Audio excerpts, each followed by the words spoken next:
And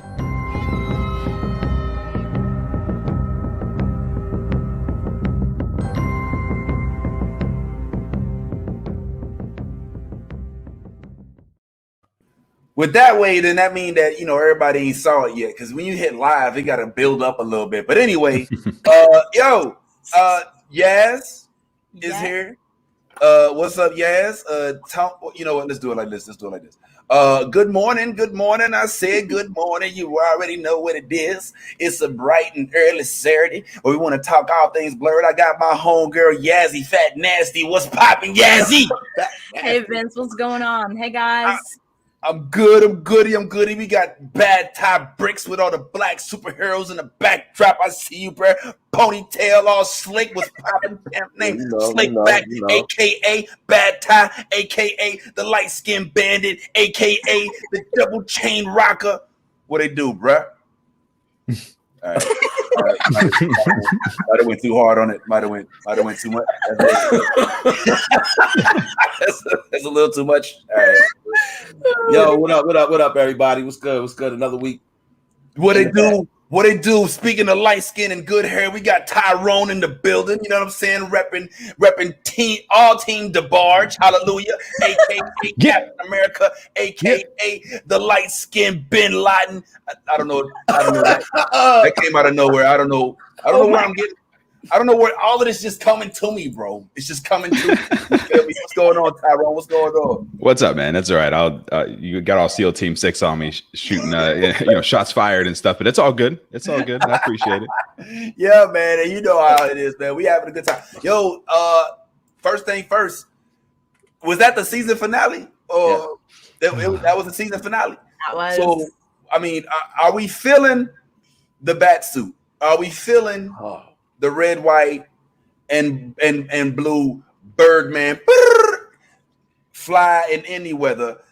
Uncle Sam Wilson, are we feeling them? Tyrone, I really want to hear some good news. I'm assuming that you was feeling this whole outfit we got going on here. I mean, I don't know how to feel about it. It's giving me, half Batman, half Harvey Birdman from Hanna-Barbera cartoons. What's your say, my man? You normally have positive things. I didn't like it. You didn't? I loved it.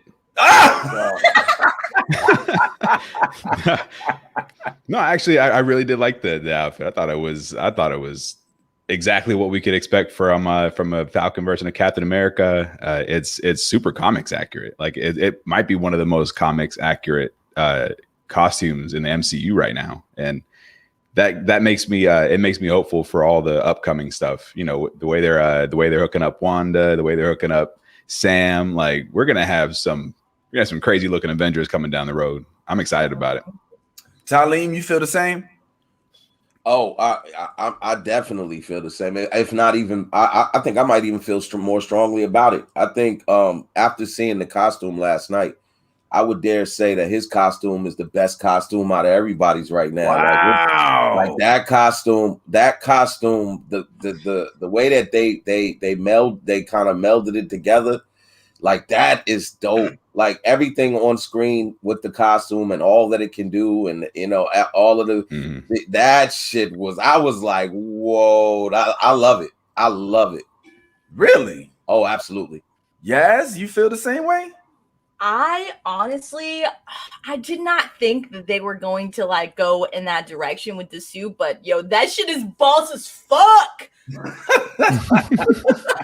When I saw him, I was like, yo, that's my dog. Look at that fucking suit. He was killing that shit. Like I movie theater stood up at my house, bro. Like for real. Word. Yeah. Whoa. All right. Well, I gotta bring I was in the fucking box. I'm just gonna say that's 2 weeks in a row. Yas has started off the show about balls. I just want to put that out there. Little disclaimer. that we have nothing against other body parts, but balls are primarily what we like over here.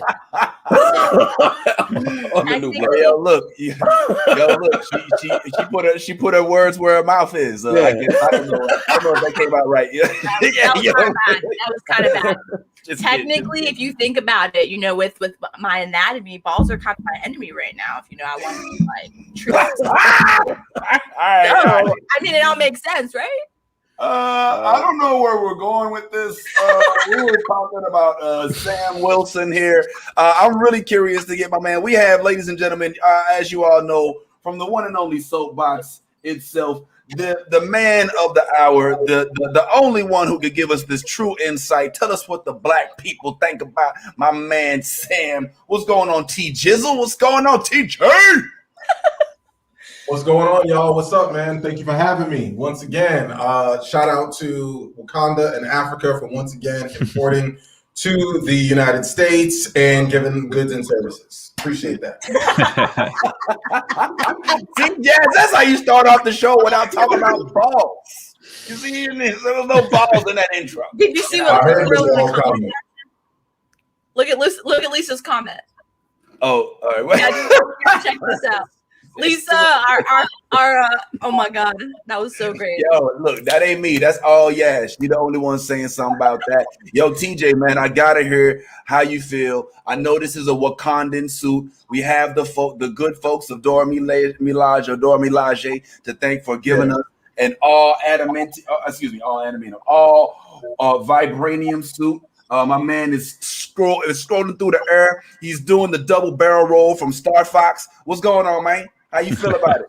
I wasn't really that big of a fan. I was like, okay. Like, it wasn't really like something I was like, oh my goodness, like, yo, this is the dopest suit. Like, I didn't feel that strong about it. Like, I feel like when they did the reincarnation of Wanda, I think her outfit was a little bit better than what we got with this. Like, it just seemed like he had a lot going on, a lot of stars and stripes, and then he proceeded to get his ass whooped for the first 5 minutes of the so I was like, I think that kind of took the luster. I was like, you got a new suit, you got the shield, and he just got his ass. He got his ass whooped by Orphan Annie, and I was like, all right, well, yo, how dare you disrespect more Carly like Orphan Annie? Yo, she's a superhuman, man. What you talk about, man? Like, listen, I mean, she is what would happen if Miss Hannigan, if she broke out of Miss Hannigan's prison. So that's. Oh my God! No, I'm dating myself for those who don't know the original Annie, but yes. No, TJ, this is the reverse Annie, where Miss Hannigan is actually really good to all the orphan kids, and she's trying to help them unite and shit. We got that one kid that just he's a little extra. That's Carly. I did like where she was just like, she saw the suit and she was like, so you bought into all this bullshit? Right. Mm-hmm. That's how you gotta be sometimes, you know what I'm saying? You gotta keep it 100% real. Speaking of keeping it real, man, my homeboy is here, bro. I don't know if y'all have ever happened to be amongst the remainder of the Orlando comedy scene, but my man is all of the rage. They even did a whole news story out on him because he actually won the Steve Harvey competition, beating out thousands, if I ain't mistaken, of comedians trying to make it to that throne. We call him the mayor or maybe even the governor of Orlando comedy. Extremely hilarious. Just a couple things he said that might remind you of how funny he is on stage. If you haven't had a chance to see him, I think you should go do so immediately. As a matter of fact, I think he has a show tonight, Ken plus 10. I'm a single dad, man. Parents in the house, we out tonight.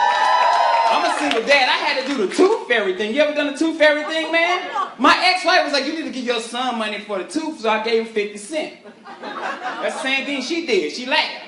She's like, why the hell you giving him quarters? He ain't washing clothes. Give him some real money. Well, I said, well, how much should I give him? She said $5. I said, $5? What the hell? The teeth prices go up in fairy world? $5? So I said, whatever. I gave my son $5, sir, because I don't want to have to go back to court. But my son is so smart. You know what he did the next night, man? He pulls another tooth out, puts it under the pillow. I got to give him $5 more. Third night, he pulls out another tooth under the pillow, $5 more. Ma'am, on the fourth night, he took his grandma's dentures and put them under the pillow. I had to give that bastard $375. Yes, that's correct. So here in spirit, $375 short. It is my homeboy Ken Miller. What's going on, fam? This dude done picked the oldest comedy clip of me. Motherfucker, that clip was from '87. that clip was in black and white, goddamn. Like you ain't had no newer clip, nigga. I was looking for the Nick Mom clip, to be honest. Bro, that clip's so old. We only had 3 channels when that clip came out, goddamn. We had 2, 12, and 18, NBC, CBS, ABC, and then when Fox finally came in on the little bottom channel, yo, you could have asked me, bro. I could have sent you. Yo, look, my motherfucking shirt was huge. My shirt was big as a motherfucker, bro. Well, we got some of the current. You know what I mean? I don't want to put this on there. You know what I'm saying? It's all good, man. I've been doing that joke forever. I need to cut that motherfucker out. My kids grown as shit. I'm still doing the Tooth Fairy jokes. My son trying to buy a house, and I'm out here doing Tooth Fairy jokes about this dude. It works, man. It works, bro. How you, man? How's everything going with you, bro? I know you got the show tonight. Everything cool, man. I've been back on the road since August, man. So I've been back traveling on the road. I will say this, spoiler alerts don't bother me. I have not seen the last episode. But no, I'm not the spoiler alert guy. I'm the type of dude where if I'm watching something, I go Google it to see what fuck is going on. I go to the Wikipedia page, everything. Like that's me. So y'all talk about the show, I'm still gonna watch it. Spoiler alerts don't bother me at all. I'm that one guy that like I don't give a fuck. You tell me everything that happened. I'm still gonna watch it. It don't bother me at all. Okay, well, spoiler alert. We about to pretty much, I love it. And we had this conversation, Vince. I told you I'm not. I like comic book stuff, but I'm not like a follower like you guys are. But I like comic book stuff. I like the suit. The only thing I haven't liked about the series so far is why were comic book fans so mad at this John Walker dude? Oh wow, like, they hated this dude. Like they hate, but I don't know the backstory. Was he the shittiest Captain America? I don't know the whole backstory that they hate. Like people hated. Like people was getting death threats. Like he just. So is that a thing in the comic book world where they just hated this guy as Captain America? I don't know the story behind it. Yaz is a little well versed in this department. Yaz, can you tell our good friend Sam Miller why the world seemed to not give John Walker a chance? Absolutely. Okay, John Walker is everything that is wrong for Stars and Stripes. Like he is the opposite of what Steve Rogers stood for. Steve Rogers was a good person, and all he wanted was to make the world a better place. U.S. Agent, on the other hand, as he got his final costume at the end, I know y'all peeped that. He's just like, I don't know, like think of it like this. Like you got your merit scholar kid, that like does everything right, and then you got the fuck up. They gave the fuck up the Stars and Stripes. Like for real. Like you gave the high school dropout the fucking Stars and Stripes, and y'all were surprised that he killed somebody and people were fucking videoing that shit. Let's be real, okay? Let's be real. The most punchable face in the MCU. Oh, the wrong face. What do you say, Tyrone? I mean, TJ. Damn, no, I said he has the most punchable face in the MCU. Like, you just make him want to just stop there. I'll listen, from my perspective, let me say it like this, Ken. Now, Ken, you being a veteran, you know what I'm saying? I mean, let's just keep it real. Like, you've been there. You fought on the side of everybody, of our heroes and whatnot. So doesn't it piss you off when you see somebody who's supposed to represent for the same team that you do, just get up there and not have no lips, bro? Like that's what I'm looking at. He has no lips. Yo, you can't. It's the way. It's the mask. The thing's too small, bro. He got like skinny jeans on his head. They don't put skinny jeans on this brother head. Like, cause you take this off, he got a normal face. Like they don't. They done skinny jeaned his head, bro. That's all that is. Nah, bro, he don't have a normal face, bro. He got a pair of joggers on his head, bro. Them joggers. Look at that, them joggers, bro. Yo, God damn. Tyrone, is that a good description as why we don't really like? Look at that picture. I'm 100% anti no lip Cap. You know, it ain't got much to do with his character. I just don't like the fact that he probably has to, chew a little extra hard on ribs because he can't get out. So other than that, I don't see anything. Tyrone, what do you say, bro? I mean, I think Ken deserves a better explanation than that, man. I don't know. I think skinny jeans on his head is all the explanation. I don't. Okay, so for me, I think now given the actor death threats, that's a little bit too far. I mean, this is we still, as much as we love it, it's make believe. Like, it's not real. You know what I mean? Death threats, come on now. Like, and that just goes to show how good he did with that character. But yeah, that's just, he was like he was the hall monitor type. You know what I mean? But it's about him. He always made it about him. He's like, I'm this and I'm that. And, it's all about me, and it's my pressure and this kind of stuff. And even like for people who were into the comics, to Ken's question, for people who were into the comics, John Walker was actually like more of a shit than he is in the show, because like in some comic stories, like John Walker, his brother was actually the service member who had like the exemplary service and stuff, and then he just assumed his brother's identity and went and operated under his identity and tried to get that, stolen valor situation. You know what I mean? So, U.S. agent in the comics was a lot less redeemable and a lot less sympathetic of a character. So, he was just straight up imposter. And that's why a lot of people went in, just hating this dude. Oh, all right. Well, I mean, I think that's some of it. I think also some of it was just basically the fact that people loved Steve Rogers so much, Ken. Like Captain America himself had developed such a strong following. I mean, Steve Rogers, played by Chris Evans, it just, you don't want to see him replaced. It's like it's kind of like whoever's next is going to get the hate regardless. Just like as later on in the show, we're going to talk about how they're basically lobbying to replace Black Panther. But it's a matter of how we get to do that we'll discuss. But whoever it is that fills that seat, bro, is going to get hated on. Mm-hmm. You know what I'm saying? Because it was left with such a perfect image in Chadwick Boseman. Now we have Chris Evans, who a lot of people are really in love with, and now this is the next guy to step into his shoes, and he has no lips. You're like, that's a problem. So Tyleem, I don't know if am I missing the mark here, Ty? Nah, you actually just stole my whole point. But again, it seems like this is a reoccurring statement every week for me. But this again goes to the brilliance of Kevin Feige. It's almost like our past situation with our previous president. You know what I'm saying? You put a person in a position that's so bad that you're gonna love whoever's next as long as it's not him. You know what I'm saying? So it was like Kevin Feige gave you John Walker. We grew to hate John Walker.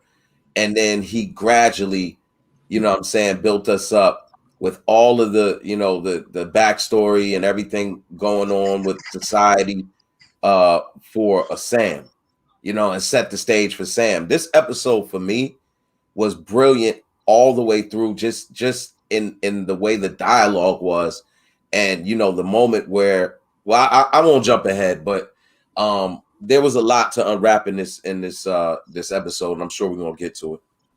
Yeah, well, I mean, TJ, I know that you and I personally had our own feelings about what it really means to quote unquote be a Black Captain America, right? So I don't know if this episode really, really delivered on what it means. I know it touched on it. I know one of my favorite lines in it was, "Hey, that's the Black Falcon." No, Captain America. You know what I'm saying? I don't know how corny it kind of gave me, Yo, that's hilarious, bro. That's funny. That's funny, bro. I just want to know why they keep calling him Black Falcon. Like he said, what they call you, Black Kid? Like, you know what I'm saying? Like, why they? I don't know. I don't get that. Like, Black Panther is Black Panther. Like, why they keep putting that? You know what I'm saying on his label? Like, why we're just gonna start calling him that? Like Black Falcon. Well, yeah, because we're gonna start calling you a brown Yaz after this light brown at that. Hey, I'm doing that from now on. Go to Starbucks, a Black Ken Miller. Put Black Ken Miller in my coffee. That's what I'm saying. Like, it's just I'm funny. doing that from now on. Yo, let's go fuck people up. Go to Papa John to pick up my pizza. I got a piece of a Black Ken Miller. Thank you, bitch. Let me give some extra Parmesan too. I appreciate it. and the butter dipping sauce. I need some butter dipping sauce from Black Ken Miller. Yo, TJ, did we really get to see what? Because Captain America wasn't really lecturous. All right, he said a couple words. I could do this all day. There's only one God, ma'am. Things like that. He had one-liners. Falcon started off on the first day lecturing the senators and all of that. Like, hey, man, y'all got to do better. You know what I'm saying? Y'all got to get out here, get out on the street. You know what I'm saying? Get them boat lines down. You know what I'm saying? What's up with this NP? You know, with Senate Bill 1. You know, like he started off with it. Did he sound like DMX? Rest in peace, DMX. Rest in peace. Yeah. Of course, we rest in peace, DMX. Yo, he sounded a little bit like Dark Man next, but he still got he does. If you look at him close, he kind of does have a Rough Rider anthem to him. I can see him coming in. Stop, drop, shut him down, open up. First, we had him like TJ. What you think, bro? Yo, I honestly, it was cringeworthy. Like, I felt like it was forced. Like, he's not Black Falcon or Black Cat, because the first thing a black man would have said was, so about this loan that I couldn't get after all the suit and everything, we would have made sure, and once you got the people, the right manager, we want to know why I couldn't get this. Like, let's get me this money and for the suit and me saving all those people. So that's the first thing he probably should have did, was make sure he took care of his finances. It seemed like it was written by someone who is in the diversity and inclusion department. They were like, hey, what should we say? We know the girl's angry, okay? We know she's angry. What would Captain America say? What would a Black Cap say? And it just seems kind of forced, because like there's ambulance and everything going on, and she just died, and all of a sudden he's giving a big speech in the middle of all that with the camera. It didn't really resonate or sit well with me. The whole time I was watching it, I was like, he better not drop Isaiah Bradley's name, because Isaiah Bradley was looking at the news like that and leaned in like, yeah, you heard what I told you. You heard what I told you. Don't mention my name. So it just seemed kind of forced. It definitely was Disney's attempt at being progressive or woke or whatever, but it just didn't fall. It fell flat. It fell flat to me as far as the whole speech. Tyleem, what's up, man? Yo, I'm gonna go the totally opposite way with that.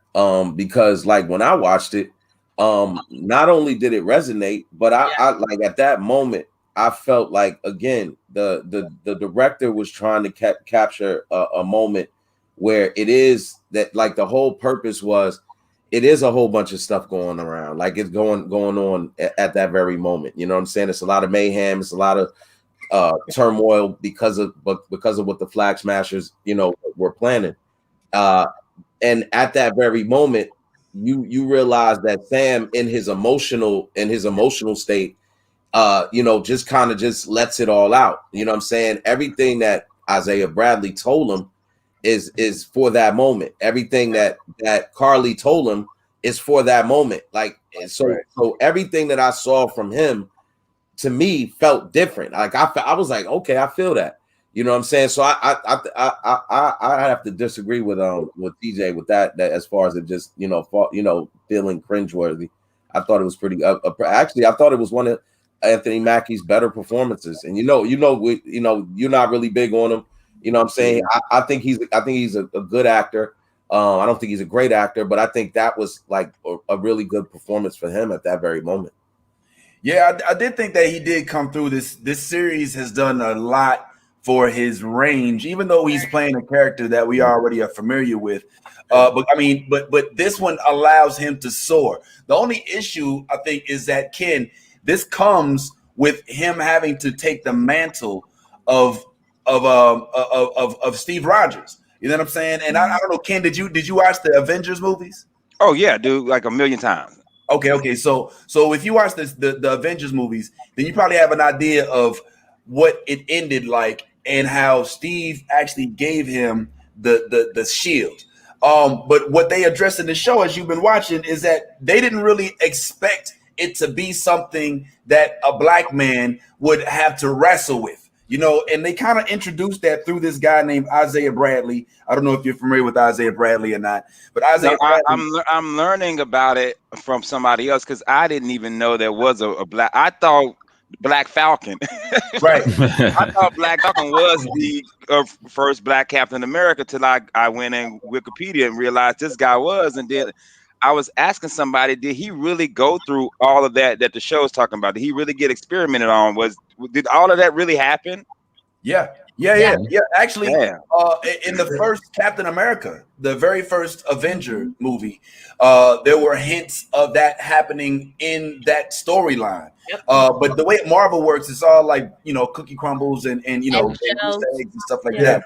So, but the fact of the matter is, if you read up on the story, I mean, this is why mainly us on this panel, are so into Marvel, because this is a storyline that was picked up based on the Tuskegee experiments when it came to syphilis. And they used that storyline and interjected it into a Marvel storyline with a black character from the military. So we all thought that was interesting. And for that very reason, he's like, man, fuck all this America shit. You know what I'm saying? Like, yo, he was on one. He was on one. Yeah. He wasn't really having it. And I mean, and one of the things that he addressed that I think you can kind of maybe hip us to is the fact that he's like, yo, look, man, I saw dudes that were in the Red Tails. You know, I saw folks from the Tuskegee Airmen flying over there at war to fight for a country that when they came back to, it felt like they weren't welcome to. Now, you, as a member of the armed forces and what, I mean, as a military, I mean, have you ever struggled with anything like that, man? Is that like something that goes through your mind when you put on those stars and stripes, when you actually do register? Is it just for securing your future, or is there any patriotism that goes along with it, man? I mean, I know, you know, I don't know if that makes any sense to you or not. No, it makes sense. For me, it was patriotism, but it also, I was following in the steps of my father. My father was in the military. My grandfather was in the military. So it was a father-son thing. My son can't go to the military because this motherfucker can't get up at 5 a.m. But for me, it was that. But then when I got out, it hurt me to see that my father, the Vietnam vet, couldn't get help. You know what I mean? Like, and it's not even a black or white thing. It's the fact that once these soldiers get out, that the military is like, look, if you didn't retire, they're like, okay, well, good luck. Mm-hmm. You know what I mean? That you went to war, and my dad had 2 Purple Hearts, so you know, which means he got shot twice. Wow. Which means he didn't know how to duck is really what I tell him all the time. I said, you should have known how to duck, bro. You grew up in the hood. You should have known better. Oh my God. But that was the main thing I dealt with the military getting out is that they didn't take care of my father till later on once he got sick and his PTSD kicked in, and they were like, okay, well, we can help you now. But he was struggling to get in the VA. But when you take the racist part of it, it's funny that white people will see me a certain way until I tell them I'm a veteran. Right. And then they're like, oh my, well, thank you for serving. But you weren't really digging me until I said I was a veteran. And now, like, all of a sudden, like, oh, he's stars and stripes. No, I was a kid that didn't want to go to college, and I went to the military to follow in my father's footsteps. You know what I mean? Okay. Like, you know. So yeah, on the aspect of it, I think right now when it comes to the military, I wish they would do a better job of taking care of the homeless veterans. Homeless veterans are on the rise. Yep. Veterans with PTSD, you know, stuff like that. I really wish that the military put more money into when it comes. That's Pops right there. Put more money into taking care of our veterans instead of giving us free Golden Corral on Veterans Day. See, that's what I'm talking about. And I mean, TJ, that kind of goes to the whole crux, because Ken, if you was paying attention, just said a whole mouthful. He basically said that he will, which rarely happens, I'm sure. Ken is a hella likable dude. I mean, it's hard to not like Ken if you ever met him in person. He fucks with everybody. He's good with everybody. He doesn't really say much about people. He's just all around good people. But even him still, unfortunately, has to sometimes reveal his military credentials just to get respect from folks who may look at him a certain way because of the way he was born. And that's kind of what I think they was trying to spotlight here. TJ, Yeah. Tyrone is there. He is. Okay, Tyrone. Yeah, TJ. So I mean, successfully or not, it sounds like you and Bad Ty have opposing opinions. Well, I will say this: I did like the point that Sam made when he talked about, you know, being a black man and saying that, hey, our people fought for this country. We were enslaved and we came here and we built this country. And I think that's very important for people who have revisionist history that like to think that, you know, black folks just, you know, we just popped up and we were enslaved. We came here, we built this country. And for those who are foundational black Americans, you have to have a certain pride for those ancestors that gave so much to this country to fight for it as well, because this is your foundation, this is your birthright to do so. So I do appreciate that. And to Ken's point, you know, anytime that you are in this country, and I saw this in the Falcon and Winter Soldier, is how when he was just regular, he was just regular Black Falcon. He really couldn't get, like he said, he couldn't get a loan. He was selling, you know, dinners out of his back of his truck. Couldn't, you know, the whole community had to galvanize. It was just his community. But then when he was actually in service to the government, like in service with the new suit and saving folks, then he got all of the applause. And I think that's the dichotomy of how of what he's talking about as far as the veterans. It's like, hey, when they think that you're just a regular black man, you face all the discrimination. But if you're ever in service to this country, similar to athletes, you know, that come from impoverished or marginalized communities, oh, they don't really care about you. But you'll see even next week on draft day, everybody loves you. It's like, oh, you love me because of my ability. You play for my team now. You're my quarterback now, so I love you to death. You're my quarterback. Exactly. When So I'm no longer your quarterback, I don't give a damn about you. Correct. So I do think that those are important conversations, and definitely something that was important to put on the Disney Marvel Cinematic Universe platform. I just think, as far as the speech of itself that he gave, I just felt like, you know, I was like, he's doing all this like right now. We're not gonna have a hearing or nothing. Like, we're just gonna do it right now. Like, he's literally dead bodies right over there in arm's length, and he's just like, no. I'm gonna give this "I Have a Dream" speech right now, and I'm not gonna wait. These cameras are here, so. But he did say some real things. I just think that the setup of it was just kind of odd to me. But there were some points that I think people. He illuminated some things that people should know. Well, go ahead, Tyron. No, I was just going to say, and that was kind of, I think the point is, again, the heat of emotion, because remember, he didn't want Carly to die. He didn't even want to fight her. Correct. Like, that's really important. Like, he really believed in what she believed in. Mm-hmm. It wasn't so when she got killed, that hurt him. Like, he was at that moment when he got down there, all he had was raw emotion. Yep. And that's what you was getting at that moment. Like, he was sitting there talking to three people, having a conversation with three people, listening to what each person has to say and rebutting every last one of them, and with some actuals. And that's what I think at that moment, everybody that was standing around, all of the media took notice. Everybody took notice of what he was saying. That's why he was able to make the moves afterwards that he was able to make. You know what I'm saying? Like, you made a comment. You was like, yo, I hope he don't drop Isaiah Bradley's name. Well, guess what? He did. He did drop his name, because we find out later on that Isaiah got a whole statue and the whole fucking, you know what I'm saying? His whole story's being told. Yeah. So not only did he drop his name, but he told everything. So like that moment, with the emotion for him, for somebody that like me and I think everybody else can agree, is that, you know, Anthony Mackie before that, we thought he was just, he was like, you all right, that actor, you know what I'm saying? But that moment where they gave him that much dialogue and he had to show some emotion, I think anybody who watched that felt something. Because I know I felt a little something. I ain't cry, but I got a little choked up. I was like, I don't know, bro. I don't know, man. You might, you know, you prone to have some emotions, right? Hey man, if I would have shed a tear, I would have said it. But I mean, it was I was right there. I was right there with it. I was like, okay, I feel that. Just because of the current climate we live in. Yo, yes. If only was, you know, it was the Marvel Cinematic Universe, because the fact that he said and dropped facts and then everybody was like, oh, we see your point. I was like, damn, exactly. We'll pull out. I was like, we won't do what I have so much more free time. And he was just like, oh, that's just one speech. That's it. And, oh, okay. Yeah. We understand. We see your point. Yeah. For things hoped for. Things hoped for in real life. That's what it is. Well, I mean, yes, I think that this episode was monumental for Sam Wilson. I mean, there were clear undertones, and but there was also overtones, right? Like you could say that Sam and having to wrestle with being black.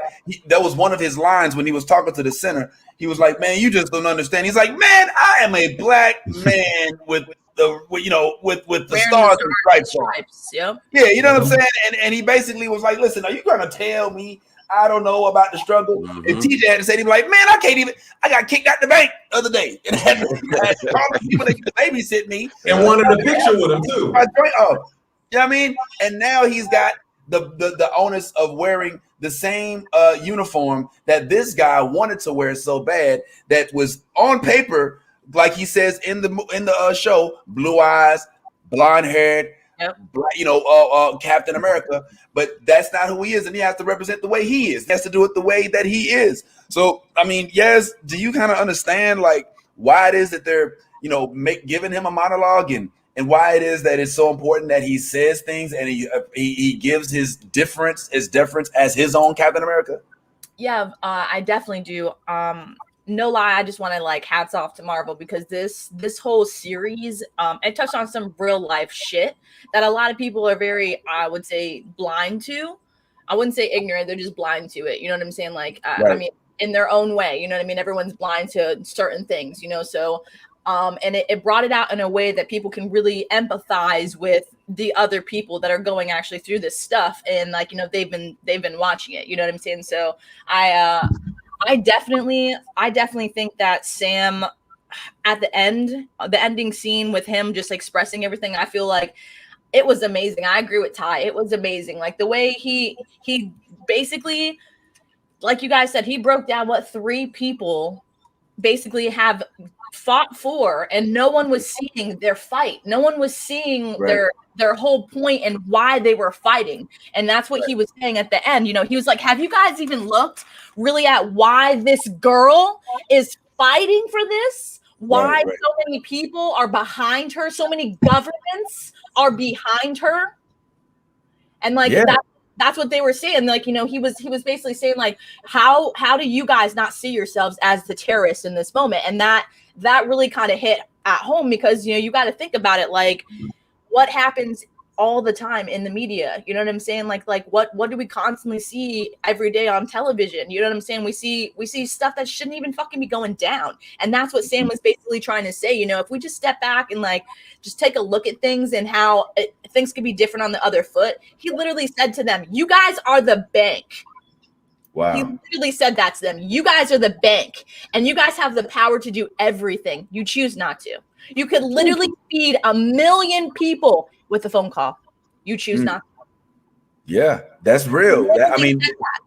And like it's true, you know what I'm saying? But we're so caught up in our own bullshit, just like John Walker is. You know, it's all about me and what about what's gonna be good for me. That's not how America is. And Sam was just trying to point that out to them, was like, you know, if we're gonna be a united people, like we the people, on how we made our Constitution, then you guys gotta wake the fuck up. You know what I'm saying? You guys gotta stop being so short-sighted and stop looking past things and, you know, actually see like why people are doing certain things and how it's affecting everyone because of that. You know what I'm saying? So it was, I don't know, this last episode for me was very like eye-opening, you know, and I enjoyed it a lot. And I agree with you guys before on the whole military thing. I'm a military, like I was born on a base. I was born on a base. My brother and I both were. We're military brats. And I refused to enlist because I didn't want to be caught up in something that had nothing to do with me. You know what I'm saying? Like, you know, I didn't want to be subjected to things that I didn't have control over because I just, you know, submitted. So I just like, I kind of agree with the fact that, you know, like our country does not take care of our own. You can fight and lay your lives down, but at the end of the day, you know what I'm saying? Like you see constantly on the roads and everywhere, there's tons of homeless veterans that are not getting, you know, their benefits due. And it's like, they laid down their lives, you know, and like the ending with when he showed Isaiah's monument, I literally got teary eyed because I was like, finally, someone realized who this man was, what this man did, you know what I'm saying, for his country. And people just threw him away. They just locked him away for 30 years. And he gave his whole life just to try and do better. And I don't know. It was very eye-opening, and I appreciated the hell out of this last episode for sure. Yo, you say you don't want to be. Go ahead, TJ. Go ahead. No, I was just saying, but that's just how America is. Like they'll take 30 years of your life and then be like, hey, we got this statue for you. Like, look, we remember. Hey, thanks. That's what I'm saying. That's exactly why I would never enlist, because I was born into that. I know what that was like at firsthand. I saw that as soon as like my mom went through so much bullshit in a military hospital, and you know what they told her? Well, you lived, you got your kid, so you're fine. Oh wow. You know what I'm saying? So it's just like I've seen firsthand like what your country can do for you, and it's bullshit. That's all I have to say about that. But I just think, and that's the thing with the speech, is like it was hypocritical, because it's like, yeah, you want to fight for like your country, but the suit that you got is from Wakanda. You have to literally steal the shield. Kill someone who was unarmed and had to videotape, and that guy is still right next to you. He's literally right there. The guy who killed somebody is literally right there while I'm talking, and everybody was just like, "Look, we're all on the same team." So I like that's why it didn't land. I was like, okay. It's just like, I mean, America does that. They'll take, like Isaiah Bradley said, he was like, look, they've been stealing our history, and now they want to repackage it and sell it back to us on Ancestry.com. Like that's what we're dealing with right now. So it just didn't land.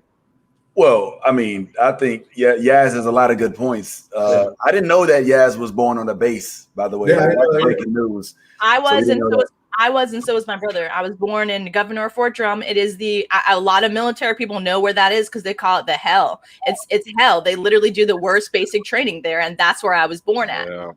Yeah. Can't I see you agreeing on that? You've heard about that? Fort Drum is thank God I wasn't there. I mean, my son was born on Fort Belvoir in Virginia. That's when I was stationed in DC. I worked in the White House for 5 years, and so my son was born on Fort Belvoir. Wow. The picture you see with me with Bush, that was when you leave service, you get to take a picture with whoever the president is at the time. And I was with Clinton his last year and Bush his first 4 years. And then I got out, and then that's when I moved to Orlando. Okay. I wonder, Ken, if Trump was president, would you have taken the picture with him? No, I would have. No, hell no. No, I would have been like, no, I'm good, dog. I'm good. It sucked, man, because I was up for re-enlistment, and when I was up for re-enlistment, they wanted to send me to Korea.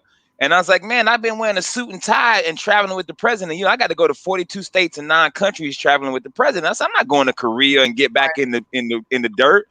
And so as I'm getting out, my sergeant was like, look, I can re-enlist you for 4 more years. And by that time, I was already civilianized. I'm like, oh man, fuck this, I'm getting out of here. And then Barack got elected. And I'm like, man, I should have just stayed. I could have got my damn picture with Barack. But my dumb ass, like, I'm not going home. Fuck y'all. Damn, man. Well, I mean, you know, at least he got his time in there. And I mean, who wouldn't want to be next to, you know, the George, Mr. You fooled me once, but you can't get fooled again, Bush. I would say this, bro. He was actually a cool ass dude. He's funny. When you see him and Michelle Obama going back and forth with each other, that's really his personality. Yeah. It's that he was such a funny dude, bro. Like man, we wasn't allowed to really talk to him, but he would come in the room and we would talk baseball. And I don't know shit about baseball, you know what I mean? Okay. But you know, he was a big sports baseball guy. I think he owned the Texans, like the Texas Rangers. And he would talk Rangers baseball all day. I'm like, yeah, man, yeah. When that dude hit that hole in one, that shit was crazy, son. And he was like, what the fuck? Like, yeah, I ain't know shit. I'm like, yeah, man, for real. Yeah. He was like, oh, yeah. I didn't know shit about baseball. I'm a basketball guy. I love basketball. I don't know shit about no goddamn baseball. But he was so funny. He was such a good dude, man. And he was just a shitty president. He was a terrible president. Oh, it was awful, bro. If you watch any movies about him, they all just said he was a figurehead. Like, so everybody else behind the scenes was running the show. He was just there as a figurehead. Listen, you guys remember Harold and Kumar go to Guantanamo Bay when they, you know, fall through his fucking roof and shit? Yeah. I'm scared of this motherfucker. Let's go smoke some weed. That was a good scene. I'm sure George lit up a bush or two. You know, his demeanor. Well, the funny, but everybody's bringing up a good point of how, like, the military, we all can agree, like, you get a different level of respect when you do, you know, from certain folks when you serve and when you reveal that you serve. And Ken, you know, unfortunately, he dropped out. I guess he discharged a little too quick. Didn't want to get that with the no, dog. Dog. The crazy thing was I was information systems operator analyst, which is, you know, the military give you a big long name for your job. Yep. You know what I mean? Which was, you know, I was a computer guy, but I was stationed in tactical units. So I'm like, look, bro, I'm not. Dude, when I was stationed in Arizona, I was the one we were the first ones to ever bring the internet to the field, so people could have, you know, it was 32K, you know, the dial up. Like, we were the first ones to bring dial-up internet to. It's the same internet that Tyrone got. That's why his shit keeps popping off. That's why he can't stay home. and so I was like, I don't wanna go to, you know, Bosnia and all that, man. I'm done with this, man. I'm gonna get out and go find a job, and that's what I did. I did not.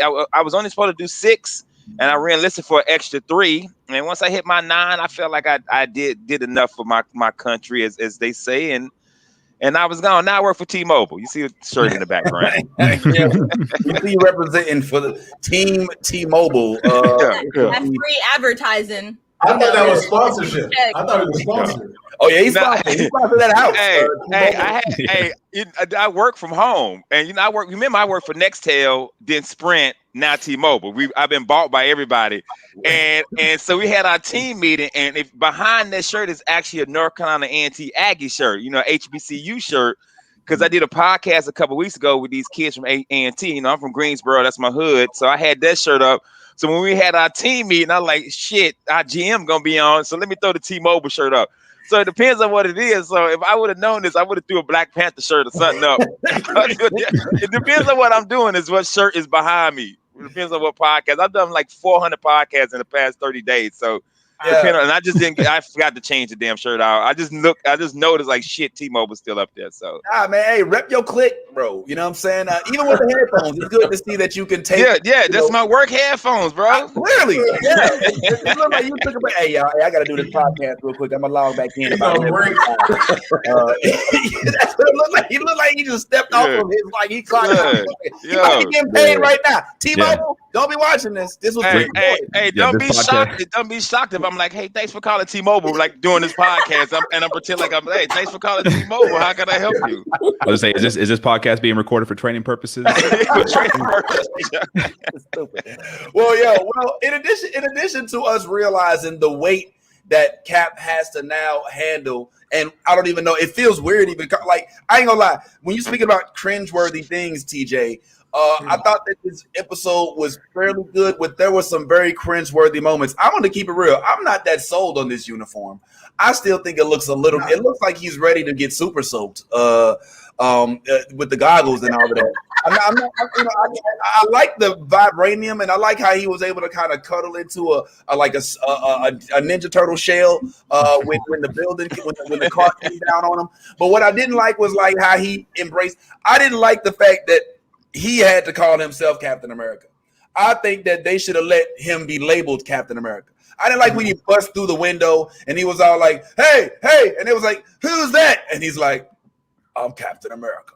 You know, really? That was cringeworthy. You know what I'm saying? My thing is, the whole time I was sitting there watching the show, I was like, "Look, I know he don't want to take the serum, but can he at least take a shot glass, just a little bit of it, like, can he just a little valve, like a thimble, like he just need a little something." TJ, he's all natural. Yeah. Okay. He's got aloe berries and the whatever that is that Black Panther drinks. The purple fruit. At least give him some of the herb. All right, give him some of the herb or something. Well, let me ask you this. That's an interesting question. And Tyrone, I'm wondering what your answer is on this. We saw a few episodes back that there was an instance in which Baron was actually getting rid of all of this serum. Mm-hmm. And it dawned on Mr. Baron Zemo that if we get rid of the serum, we ain't got to deal with all of these super powered, super strength folks. But Sam, in that episode, they asked, "Would you take the serum?" He was like, "No." He didn't even think about it. No. Right. But then if you ask his homeboys, Mr. and Mrs. Zimmerman and whomever, these folks right here was like, I would take it, of course, because I know I would use it for good. And I would do the right thing with it.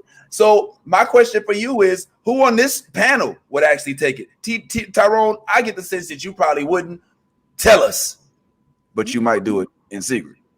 Yeah, would I take I would absolutely take the super soldier serum. Oh, for real? I wouldn't think twice about it. He is the first one to get vaccinated. He's like, I got vaccinated, so I'm gonna take it. I was like, you got some new stuff for me? Go ahead and stick it in. Let's do it. Let's go ahead. If you got any other stuff you're trying to test out too, just go ahead and just hit me with it. Oh my God. What's that? Syphilis? I'll take it. I got it. I mean, they can keep that. You can keep the syphilis and stuff like that. I'll take the super soldier serum, but you can keep the syphilis. You would do TJ, would you take the serum?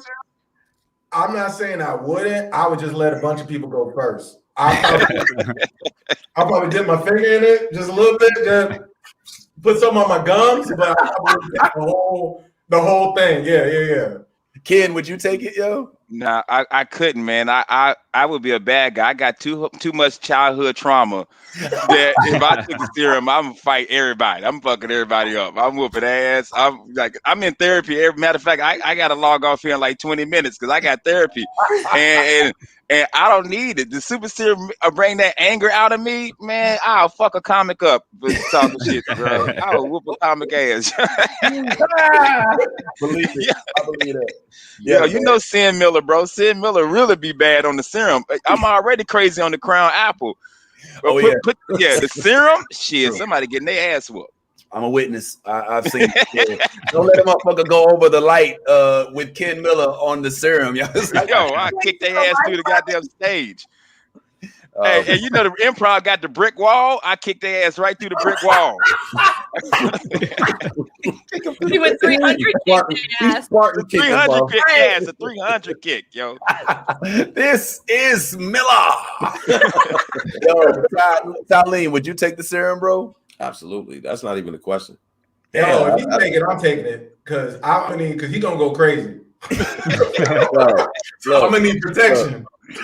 I'm gonna say like, look, you see what you could do on the serum. You know what I'm saying? So like, even if I don't have to use it, I'm one of those type of people. I like to have it and not need it, than need it and not have it. So just in case. So that's just me. I like saying because just in case somebody else powered up on the planet, you know what I'm saying? It might come a time where I gotta save the day. Well, yeah. What if side effects include impotence? and lack of hair growth. I don't know if you can live with the bob cut, homeboy. Nah, the hair I could do without. The impotence is a wrap. You tell me I'm gonna be impotent for the rest of my life. You can keep that formula and go to hell. So short-term impotence is okay, like short-term, if it's just for a couple years, but you can still a couple years. And nah, you can go to hell with that man who's trying to give me that serum. all right. Yas, would you take the serum, Yas? I don't know, man. I'm not all into like, putting shit in my body. I'm not like 100% knowing what the fuck is in that shit. So I'm like all natural kind of person. So I don't think I would, because as we heard on the last episode, I'm the scariest motherfucker in the group. So I don't know if that would be a smart thing to do, because I got my good and my bad days. I mean, my name is Yasmeen. Are we thinking this is a good idea or not? Yeah, I wouldn't want you cussing out the world the way you cuss out your moms. I know that much, man. So we definitely would keep that down. But a lot of things were revealed in this episode. In addition to that, like also, we finally got a chance to learn who the actual power broker was. All this time they had us. Well, at least I had us. You had us. That kid was my bad. All right, so I made a bad prediction. Fuck y'all. All right, I didn't know. I was right. That's right. You might have been right, but evidently the power broker is actually the chick from Revenge, which is cool. Which I guess makes some sense. But we still haven't solidified that she's definitely a villain just because she was with the power. She seemed to kind of sort it all out. I know. Let's go back. Yeah, thank you. Let's go back. We definitely know her ass is a villain. Her last scene was, we just got government secrets we can sell and all this shit now. It should be enough for everybody. Mm-hmm. Everybody should be able to get a little bit. That's what she's ready. But does that make her a villain? That last scene made me think that she really wasn't the power broker. Because is she really the power broker? Or is okay. All right, so listen. Okay. Her fight, remember when her and Carly met up, all right, she literally was like, why you need to come back and work for me? And she got really, and Carly was like, "Why? You just want power. You just want us to like, be your minions." You know what I'm saying? She's like, "I'm not coming back to you." She's like, "We could do this together." You know what I'm saying? Mm-hmm. And remember, like, how did she even get her fucking number? First of all, you know what I'm saying? She had to know her. You know what I mean? Like there were so many details that like showed that Sharon was definitely in some shit. We just didn't like 100% know like where she was, if she was like the side bitch or she was like the head bitch. So now we know that Sharon is the OG running everything behind the fucking scenes, and she's just like looking like, oh, hey, I'm just Sharon. What's up? Yeah, I said that last week. I said Sharon. I agreed. Like that whole calling George St. Pierre to come kill Falcon, and then after everything was going on, he comes in there. He's like, oh, so you the power broker? You know what I'm saying? Yeah. It's like, and then she made sure that she killed Carly. She shot. I think she emptied about 4 shots like that police officer did in Carly. You know what I'm saying? So she was trying to make sure she was dead, not trying to stop her or disarm her.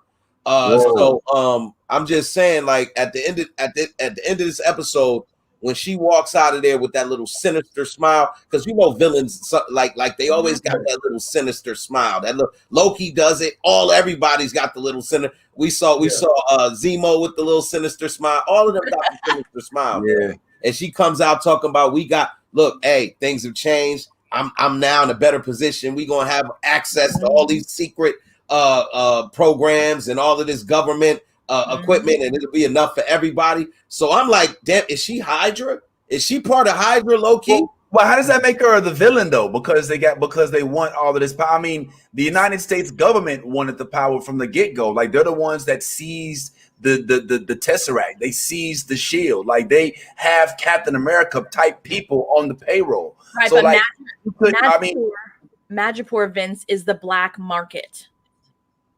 It's the black market. Madripoor is. So think of like, you know what I'm saying? Like that's where you get all your shit without, you know what I'm saying? Like your government shit, low key and cheap. You know what I'm saying? Like they're the black market of everything, not just one thing, of everything.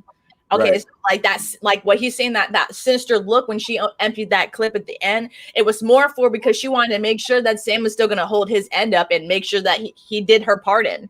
You know what I'm saying? Like that's why she stuck around, because she wanted that fucking pardon.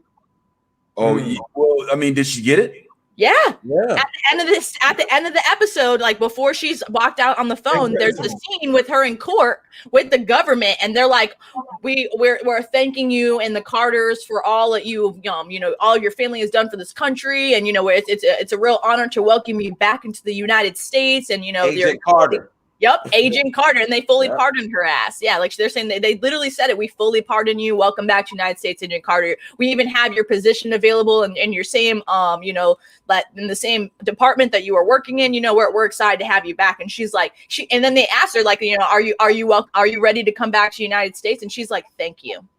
And then she like smiled and like she like looked like thank God, like I'm fucking winning. You know what I'm saying? Like she's getting her revenge too. You got to think about it. She's another Carly, you know what I'm saying? In her own kind of way. That's why she became the power broker, because she's trying to get back at people for fucking her over for doing the right thing. Remember, she saved his ass to get the fucking shield back for his ass. You know what I'm saying? To save his ass from his ass. So, you know, like she's been in it from head to tail, and she with her Aunt Peggy too, all the shit that they've done to Aunt Peggy. So she's getting her fucking revenge on the United States, bro. She's a Carly, but she's the worst Carly, but she's undercover as fuck though. Like she's like, oh hey guys, I'm ruining you from the inside. It's gonna be great. I'm just gonna watch and be like, oh my god, what happened? Oh wow. See, this is why my dating life is so fucked up, because all these signs, and I'm like, is she really bad though? Is she the villain? Yeah. I'm like, all these red flags. And I'm just like, but is she really? I mean, is she really the bad person? Is she the villain? Yeah. I'm thinking the same way. Red flags. Right. I mean, you got to think about that, because I mean, in the world of Marvel, they have a tendency to make you once again root for the villain. I mean, because in this episode, in this series, rather, it could be preconceived that Carly is a villain, but they don't paint her like that. If you don't have her side of the story, you take away the young lady that died, you take away the kids that she was feeding and getting the medicine to, and just show her killing folks because she wants to go back to the blip. Wouldn't you think that it is possible that she could be portrayed as the same terrorist that they're actually trying to make her out to be? Well, we know that that's the case, but what we also know is that this young lady right here has now basically put U.S. agent on the payroll. So he is now officially U.S. agent, no longer the new Cap, no longer XYZ. This is now our new character in what could potentially be Falcon and Winter Soldier season 2. And I don't think that anybody has anything. Captain America. I'm sorry. Falcon and Winter Soldier. I just want to say that Elaine killed that shit in her role. Like, let's just throw that out there, okay? The fucking purple stripe in her hair, yo, yeah, she killed that fucking. She is killing it. She is killing the game. And then when she said at the end, you know, and he was like. He was like, why so dark? You know what I'm saying? And she's like, well, America needs something different, you know, like, you know, and you'll know when the time comes. Don't worry. Like, she's just so fucking like just conniving. I fucking love her. Like, oh my God. Did you hear the part when she was like, you see what I did? Or did I? Or maybe I didn't. You know what I'm saying? Like, who knows? Like, I was like, yes, she got some mad Loki vibes to her, bro, and I'm digging that shit. Like, she's very, very conniving and mischievous, and she's like, was it me? Oh, maybe it wasn't. Maybe it was. Red team. Is there somebody in the bushes? Who knows? We also saw and as I believe we were introduced to this episode, Isaiah Bradley, did give us what I believe to be the Patriot. I think we're going to see more of this dude coming up as well. And they got a glimpse of him when they were watching on TV. What do you think they were thinking, TJ, when they were watching him on TV? They were thinking, oh, this dude does so lot, man. Or was they like, all right, you know what I'm saying? I guess I see where you're going. Well, based upon the picture, he's probably thinking, man, I'm going to take this serum and lose all of my hair. That's probably one of the side effects. Impotence. He didn't read the fine print of the label. So maybe, you know, he's probably gonna be pissed off. Maybe he's a villain because he's like, look, I lost my hair because of this, and my pops or whatever I did that, he lost his freedom. So you know, maybe that's the issue. Who knows? You fucking bliss. Oh my God. Well, it was a whole lot, man, and I want to delve into more of this series, but I think we only have Ken for a limited amount of time. So before Ken has to leave, I wanted to do a quick flash forward, man, and talk about some other current content that's out there. One of which I grew up with. Now, before I even get into it, I just want to know on this panel, who would pick who of this list right here? If you remember, this was the original 7. The original 7 Yes. of Mortal Kombat. Did you, Ken Miller, have a Sega Genesis? If you did you play Mortal Kombat? Yep, and I'll be Sub-Zero. Sub-Zero. All right. TJ, did you play? Yes, I did. Oh, shoot, my man. I'm sorry he came prepared. Look at it. He got I got my picture from your shirt. Well, which one of them is it, bro? Which honestly, the only appropriate answer in my estimation is Sub-Zero. Sub-Zero was just the coolest, and that's why the movie tripped me out. I didn't know he was that bad at that guy.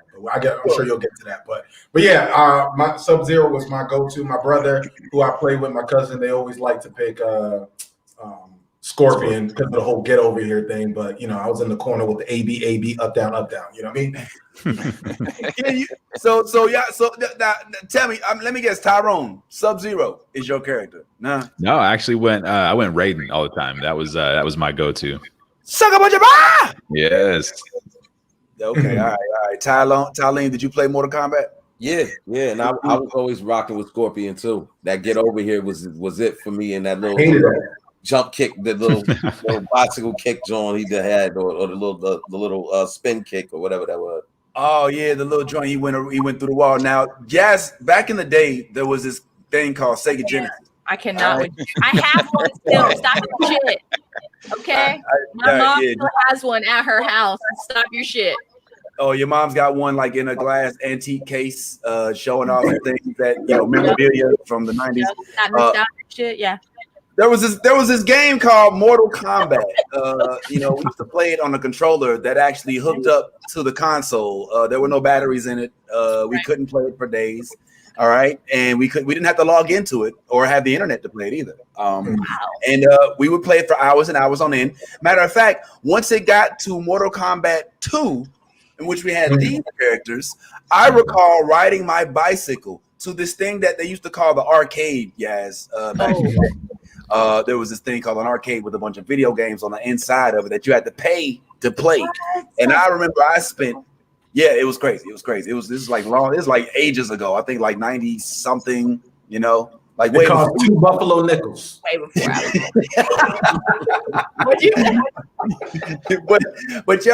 but I remember specifically going to play this game for days. I rode my bike. There would be tournaments. You'd put your quarter up on the video game so you could get next. I would pick either Melina, Katana, Sub-Zero, or Raiden. Wow. Sometimes Luke Cage. But this movie itself, I don't think it was that bad. I don't think it was that good. I was about to say compared to what? Yeah, I agree. Some of the acting was a little questionable. But to go back, Lisa, thank you for the constant respect. Love you, Lisa. You are the shit. Vince, with your hating ass. I used to play on the Sega. Okay, Raiden or Sub-Zero was my character. Then when it transferred over, to the Nintendo, then I was Katana, Melina, Raiden, and Sub-Zero as well. And like you said as well, sometimes I would put Liu Kang on there because I just like his when he's kicking and shit. Wait, he's giving everybody. He sounds like a turkey. He sounds like a fucking turkey, bro. And no lie, I was waiting the whole movie for him to do that shit, and I was so happy when he finally did a little bit of it. I was like, the turkey, yes! Yeah. That sounds like Ross Pageant's turkey. I hated the Smokey guy. Was that Mortal Kombat 2 when he did that? When they did Smokey? I hated that dude. Yes. Oh my God, the little white dude that would pop out in the corners. Who was that? I don't know. It was one of the programmers. One thing that Mortal Kombat did that was pretty cool was that they actually used to spotlight their programmers and the people that were developing the game. Noob Saibot, if you recall, Noob Saibot, the all black character that's modeled after. It's actually Boone Tobias. It's one of the program developers' names backwards. So they used to do little stuff like that all the time. But it's not surprising to me that this movie was halfway decent, halfway trash. I didn't think it was as bad as some of the originals. But there were some moments that were a little cringeworthy, you know. There was a lot of moments. There was a lot of cringy moments. I like it. Tyleem, what did you? First of all, Kim Miller, did you get a chance? You probably didn't have a chance to. No, because it just came out yesterday, right? Or has it been out for a minute? Yeah, this group is fast. I haven't had a chance to check it out, but I'll check it out this weekend. I'll go see it in Altamont. My wife only does Dolby, so we can't. If it's not Dolby, is it in Dolby? Oh, it might be, but are you talking about going to an actual movie theater, sir? Yeah, me and my wife been going back to the movies for like 2 months now. But it got to be like empty. It got to be like 4 people in there. If it's more, her max is 4. If it's more than 4, she like, look, dog, we can stay home. But now we go. You see how that backfired there, sir? Yeah, that was backfired. He got 4 people in his family, man. He can't go with his people and there not be 4 people, bro. And the usher, come on, man. My wife is like that. We got the AMC A list, and if it's a good movie and it got to be in Dolby because she has to lean, it has to have the lean chair. The chair that lean and all that. She don't go to the regular theater. It got to be somewhere she can lean back and watch so she can fall asleep. Because she fall asleep at every movie we go to. Every movie we go to, my wife is asleep. My mom. That's an expensive nap. My mom does the same exact thing, bro. No lie. Everyone, yeah. So yeah, Vince, we've been going back to the theater, bro, for a minute. What up, James? Oh, okay. Well, see, the reason we ask, Ken, is because 1 out of 6 of us on this panel are completely opposed to movie going as it pertains to going outside of your house. That's a farce. That is a farce. Under the current state of the situation, I am opposed. One out of 6 of us, Ken Miller, are opposed to leaving the household to watch movies that you could easily watch on your big 80-inch screen sharp television set. Some of us believe that a whole wall is better outside the house amidst friends with nachos. Ken, I got Dolby sound, surround sound over here. It's Dolby surround sound. The speakers all over. Yo, guess what else I got? A chair that reclines. There's a nap right there. If I get sleepy, I can pause the movie. Hey, man. And watch it when I'm refreshed. Hey, dog, I'm gonna be real with you, man. We started going back. We really enjoy going to movies, but we went to go see. I can't remember what the movie we went to go see just recently, and I think it was Nobody. And was that good? Yeah, it's so good. It reminds me of Shoot 'Em Up. I don't know if you remember the movie Shoot 'Em Up with just outrageous killing. It's like that. Yes. But somebody in the movie theater kept talking. And that's the only thing that bothers me more than any. Bro, let me tell you something. You can cut me off in traffic. You can take the big piece of chicken. My kids can eat the big piece of chicken. I won't even be mad. But you talk during the movie, I would take the fucking super soldier serum and fuck you up. I will whoop your ass, bro. And that's, dog, Ty, that's the reason why I'm like, I wouldn't mind watching movies at home now, because you got to deal with the talking and the, dude. He said, I would. That was actually the beginning. Oh, my bad. Go ahead, TJ. No, that was actually the beginning of my podcast career, because I'm gonna give you the commentary. Oh, watch out! Over there. I'm that guy. I'm like, you better not do that. I'm gonna give you all the commentary and ad libs that you need. I paid $15.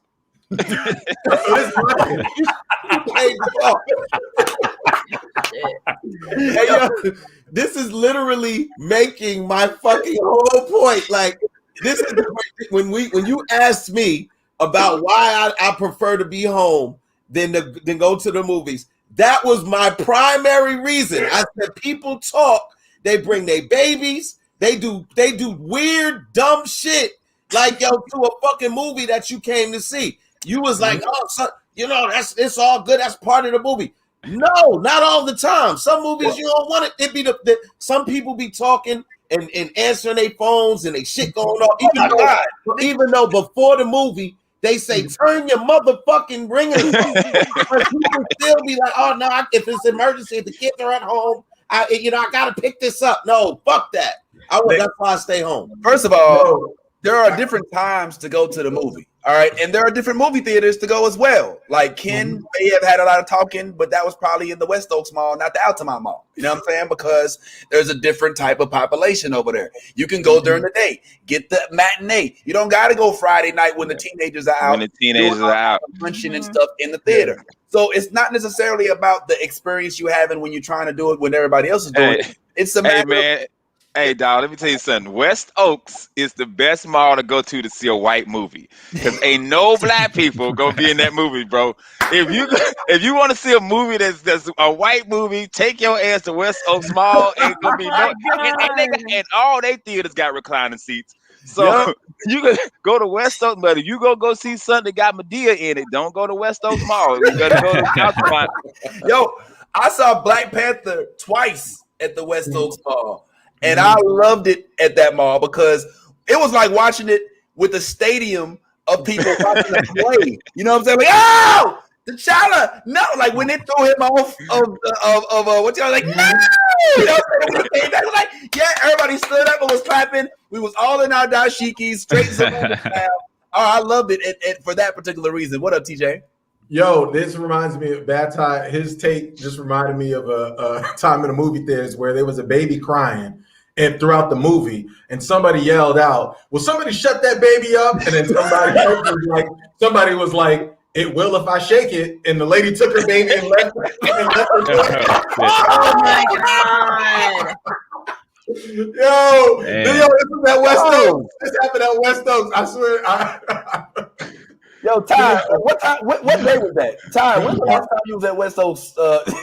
Hey, man, last time I was there was somebody's goddamn baby crying and shit. And I was like, yo, somebody set that baby up. And he's right. Some lady said she's going to take him. And I felt like I did enough. Y'all were there to say that's when y'all first met? Yeah. This is like an MCU moment. Like we're just you guys the whole time. This has been a thing the whole time. That's cool. You guys have been a team. The movie Avengers, shutting babies up since day one. Man, dog. Hey, Vince, real quick, I gotta run it, dog. But yo, this dude said it will if I shake it, bro. Bro. That's what he said, and I think Ty would have really did that too. Well, look, Ken, thanks, man. I'm gonna get head out of here, man. I know they watch it. Make sure Ken gets back before his break is over. Yo, man, I appreciate y'all having me, family. Nah, no worries, man. Thanks, y'all. Hey, make sure y'all go check out the homie Ken Miller, man. He's going to be out and about. I think he's out tonight, as a matter of fact, right? Harry Buffalo, we're at Harry Buffalo, downtown Orlando, Ken Plus 10. I've been doing the show for 11 years, produced it myself. This is the 10th installment. So if you come through, man, it's $10. Come on up. We take tickets. You can get some tickets at the door, man. So come see the kid. $10 to see Ken Plus 10. That's tonight, my friend. Make sure y'all go ahead and join the building. Ken, thanks for joining, man. I appreciate you. Hopefully you'll come back sometime. All right. Yeah, anytime, family. Y'all be good, man. I appreciate it, man. All right, y'all. Make sure y'all show love to the one and only Ken Miller, man. Ken Miller will be out and about this evening. So if you get a chance, if you're in the Orlando area, go check him out. But him and I do share something in common, Ken, is we do like to go see movies. We both have the AMC pass so that we can go see movies whenever we feel like without even having to pay for them. I personally saw Mortal Kombat in the movie theater. Yes, that's right. I went to the movie theater and saw it. And you know, the funny thing about it is it's the first time I saw a movie in the movie theater that I could actually see on my phone at the same time. So like if I'm going to if I gotta use the bathroom, like I can just while I'm going to the movie. Like literally I was running a little late And so while I was in line, I was watching the movie. So it all works out, you know. And it was a lot of people in it. I mean, it wasn't packed. I had plenty of room to just stretch out and to do my little thing. But I was able to get my nachos, have my drink. You know what I'm saying? I had a whole roll to myself. There wasn't a lot of talking in it. And I got a chance to enjoy it. It was weird because it's been a while since I watched anything without closed caption. You know what I'm saying? So it was a little weird not being able to read the words. But it was dope. And I would do it again as many times as I need to. And there was a lot of folks that I think feel the same way. But nevertheless, the movie itself, I feel like, wasn't the worst installment. There were some things that I really liked. One thing that I really, really liked was how they, this time, instead of giving us a tournament that was about fighting, they gave us a fighting movie that was basically about people with superpowers. They made it more superpower oriented. Luke Kane wasn't a dude who just happened to be training and then found, like, he's like, no, I shoot fire out of my hands. You know what I'm saying? Like, that's what I do. Like, Sub-Zero was actually a villain that controlled ice to the point where he was able to, like, freeze a whole part of a town before he had even stepped into it. And I thought that was dope to highlight and spotlight the more mutant-esque type of aspect of this particular version of Mortal Kombat. TJ, I don't know if you felt the same way. I actually liked the movie because, and I had a better appreciation for it because I went back and watched the 1995 original Mortal Kombat. When I was a kid, I was like, man, this movie is so dope. Oh my goodness. And then I watched it again in 2021 and I was like, what is this? Like it didn't hit the same. So when I watched the new one and I saw the different graphics and everything, I actually liked it. I enjoyed it a lot. I wasn't, some of the storylines or the way they did things, I always thought Sub-Zero was, out of Sub-Zero and Scorpion and Reptile, Sub-Zero was the good one. That's how I always looked at it. But it kind of tripped me up that he was almost the main villain in this movie. So that kind of tripped me out. And then I don't know, the whole find your chi thing was kind of it was different. So I'm not gonna bash it, but it wasn't really what I was expecting, that everybody has their own little superpower. So I know some of the traditionalists aren't gonna, be a fan of that, but the Jax thing tripped me out though. That was cringeworthy. I was like, all right. Right with his arms. Oh god. Yeah, he had a little chicken wing, but he had the chicken wings, and all of a sudden they turned into big ass drumsticks because he did, he did a good deed. Like I don't know. I didn't like that part. That was a little weird.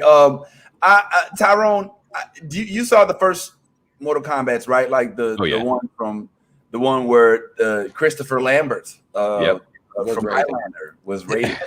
Yeah. Oh my God. Thunder God rated. Yes. And let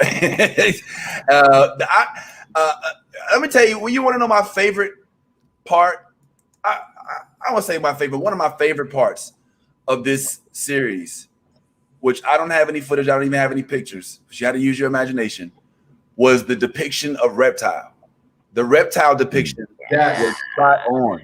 It was freaking dope as hell. Like that scene in itself was I think hands down the best, sequence of the whole movie.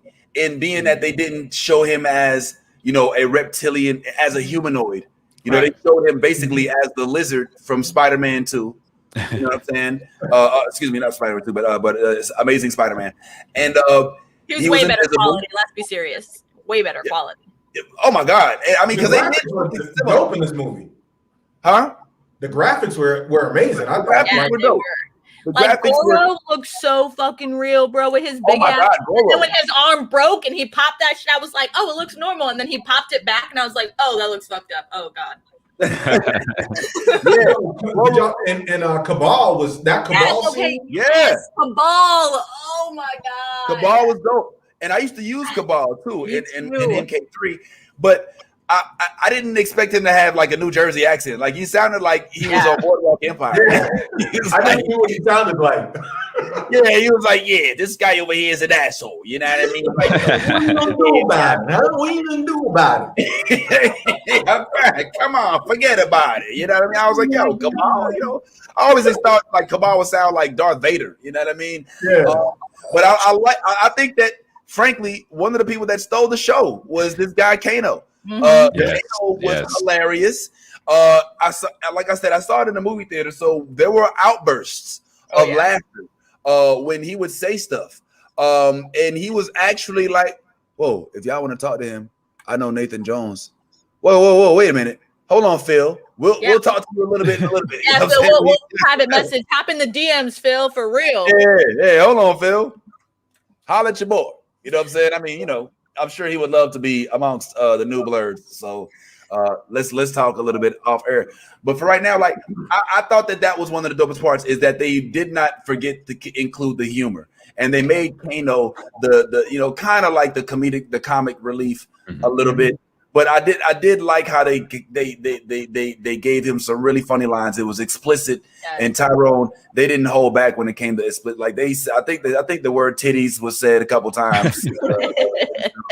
I thought it was pretty good. Yeah, they definitely with the adding the humor to that effect and with that success, that I think that kind of saved that movie from from falling into the trap of taking itself too seriously. Because like the special effects were amazing, the fighting was amazing, and the story was so corny, but like they were in it, so you're like, I don't know how serious it's supposed to be. And then anytime Kano came along and said something ridiculous, you were like, oh, okay, all right, this is cool. Like, he reminded me a lot of Deadpool because it was just like comment after comment. There was even a moment where something happens and then in the background you just hear him go wah wah. Like, okay. He's like, he's this dude. He is definitely this dude, and it was perfect for this movie. I think it kept it silly enough to where you're like, all right, I can do this. Yeah. I think it did do a good job of not taking itself serious enough to where you're like, oh, wait a minute, man. Because originally I was kind of mesmerized by the trailer that Michael Jai White was in, where they were trying to kind of recast the movie as something a little darker, a little more serious. And if you recall, in that series, Scorpion was the protagonist. He was like the main character that it was supposed to be. So I get the sense they took that same concept, recasted it, put it in a different realm. Shang Tsung for me was a little cringeworthy because I thought Shang Tsung was a much more badass character than he was when he was in the series. Even in the honestly, like the Shang Tsung from the first Mortal Kombat. Right. I want your soul. You know what I'm saying? Is that the guy from Rush Hour? Was he the dad in Rush Hour? Shang Tsung? He was. He was. I was like, yo, that's that was yelling but too young. Yeah, just a little bit. You know what I'm saying? So, but I thought it was. I don't even know if I was really settled on Raiden. For some reason, Raiden didn't really pop for me. But who I did like was these two right here, and their brotherhood. And I loved Kung Lao's depiction of Kung Lao, how he swung the hat. I like how he had one of the illest fatalities. Oh yes. On this show, flawless victory. So happy when he said that. Did anyone get hype in the movie theater? Because like, no lie, I was like so hyped when they said that shit. And like, it was so funny because I was watching with my brother. Or with my cousin and Austin and my mom, and they're all just like looking at me, and I was like, you guys, okay? They didn't know what it meant. They do know what it meant. They all do know what it meant. My mom was kind of sleeping through like the whole movie, but they do know what it meant. But they were just like not as hyped as I was. Like my cousin was like, "Yo, that was a badass part." But like me, I'm expressive, so I was like, "Yes, they fucking said it. That's what I'm talking about." Like, you know. I have to say, you're probably alone on that one. Everybody, I cringed when he said it out loud. When Kano did the Kano wins, I got hyped when he did that. I like that. I like the Kano wins. But that was it. All the rest of them, I didn't like when he said finish him. I didn't like when he said fatality. Flawless victory. I thought those were too much. The Kano wins one was spot on because it wasn't like he did it on purpose.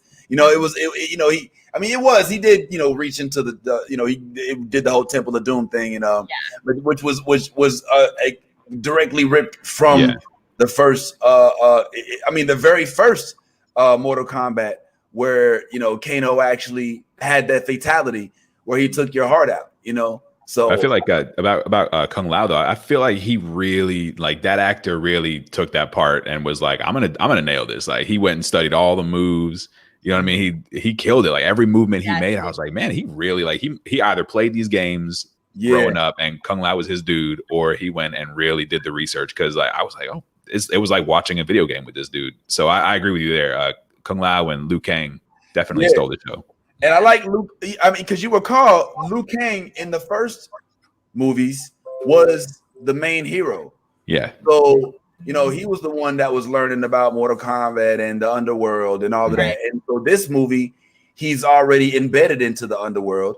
And I know we don't all agree on this, but I really did like the fact that they addressed where they get the powers from. Because I've never been a fan of Sonya Blade, right? I don't know what it is. I thought she was just boring. She's your typical white woman. That's why. Yeah, she looked like she calls the police on people trying to have. No lie, my cousin literally said that in the middle of the movie. She was like, "There's the typical white woman right there. There you go, Sonya Blade." I was like, "Damn, Christian, that's fucked up." Like, bro, like he was spot on. So I can't be mad at him. He probably called the police on a bird watcher or two in our lifetime. I liked her. I liked her too. Like her character wasn't bad. He was just like off rip. Was like, "Yep, there we go, the basic white bitch. Here we go. Let's do this." Oh, TJ just broke news. TJ liked the white chick. I knew he was gonna do that. Hold on, man. I think she was cast. I saw the first movie, and I was like, "Oh, she's a way better Sonya Blade than the other." Yeah, she was a way better. What's her name? Oh, my Milk of Magnesia. Remember, he was way better than the first one, so I think she did a good job. Remember, he was Team Sharon too, so Yeah, learning so much about TJ today. He got like Daz. He on that interracial love. Put that on TMZ. What's going on, man? Tyleem, what's up? So, one of the things that bothered me about the movie is like the reason I think Liu Kang and Kung Lao, their characters resonated so much is because you can tell that both of those guys are like true martial artists. Like you could tell that they probably practice martial arts outside of just this movie. One of the things that I thought that they would do with the rated R rating and so much time to make this movie was bring more martial artists into it, which would have then made the fight scenes a lot better because although I loved Kano's character and I think he really did steal the show, I think he was like the driving. If no Kano, this show is a totally different movie, but I think he did drive the character, but I would have liked to see him be more, like a little bit more martial artist type. And the same thing with Sonya, because TJ made a point about, the old time, she's better than the old Sonya. But I might disagree a little bit. The old Sonya actually was a martial artist. Like her acting might not have been like that, but when it came to fight scenes, I thought, because remember, she was in the tournament. She fought in the tournament. Yeah. You know what I'm saying? And she really knew how to fight.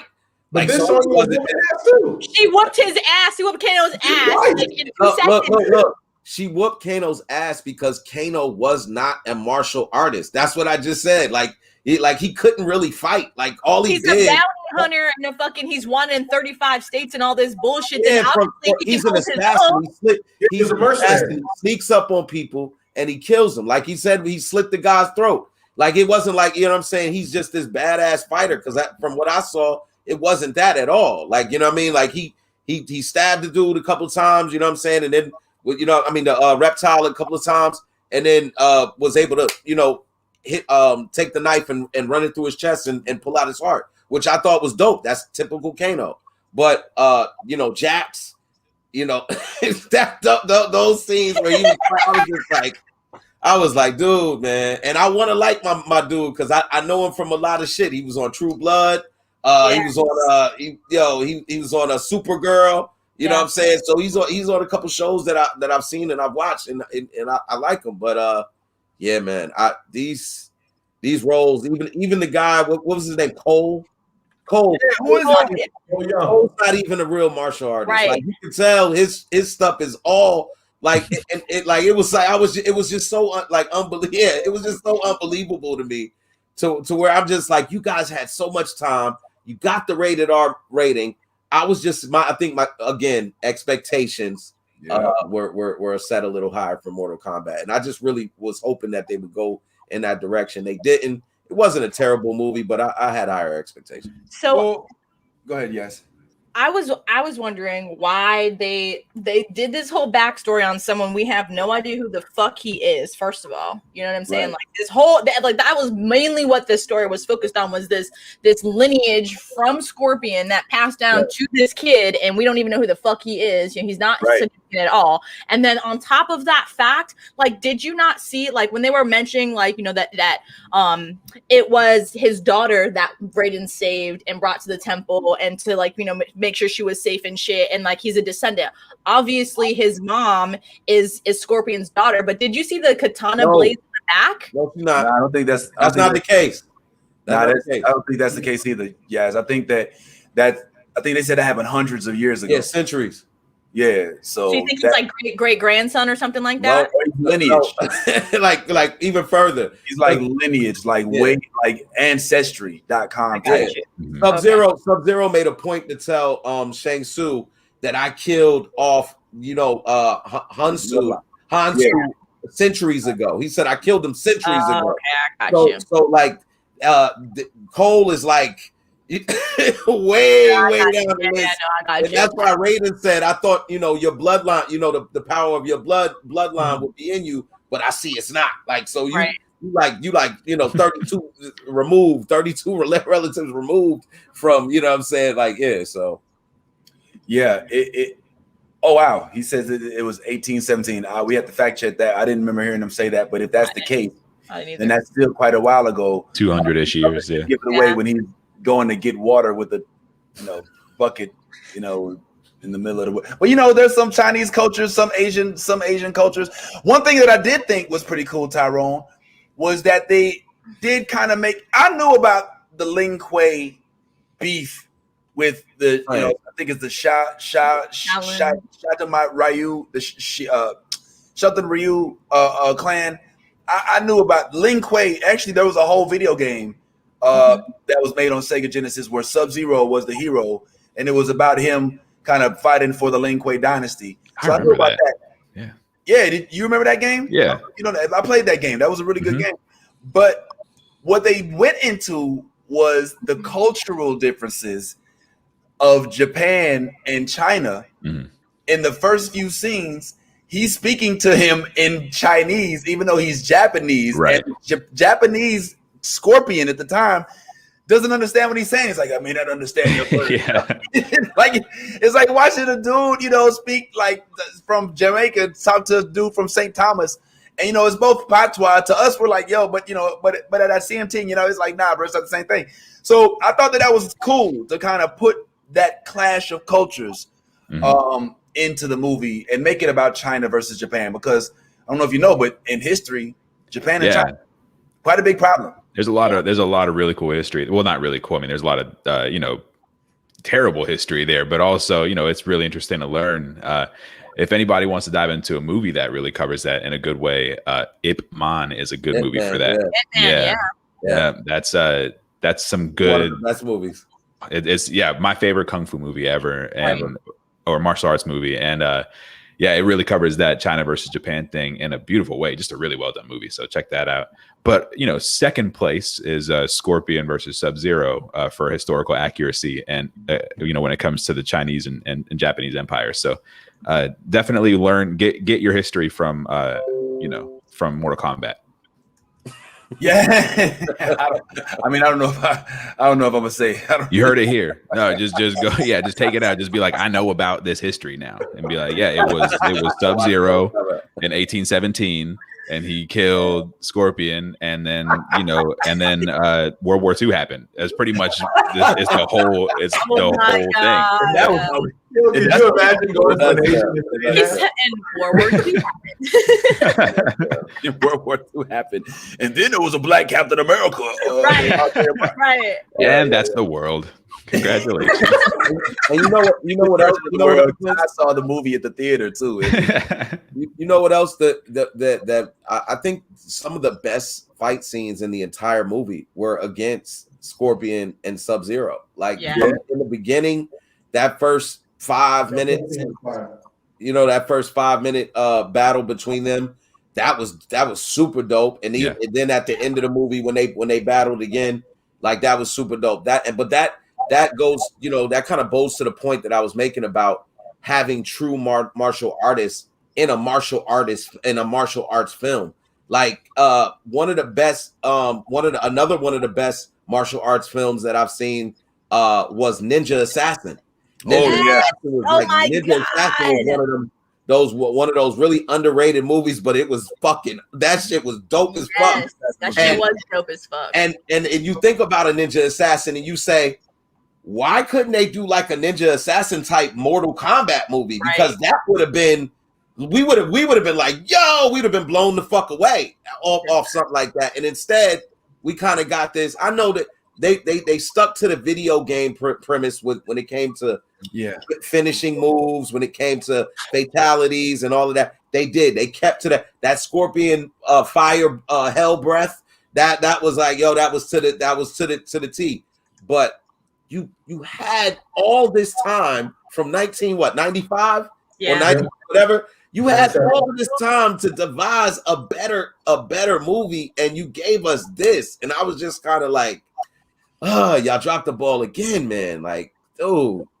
Yeah, but I mean, I frankly was kind of expecting it. My honest opinion when it comes to these games that are made about video games is that I feel like you should take the video game concept and reconfigure the script so that it's not the video game.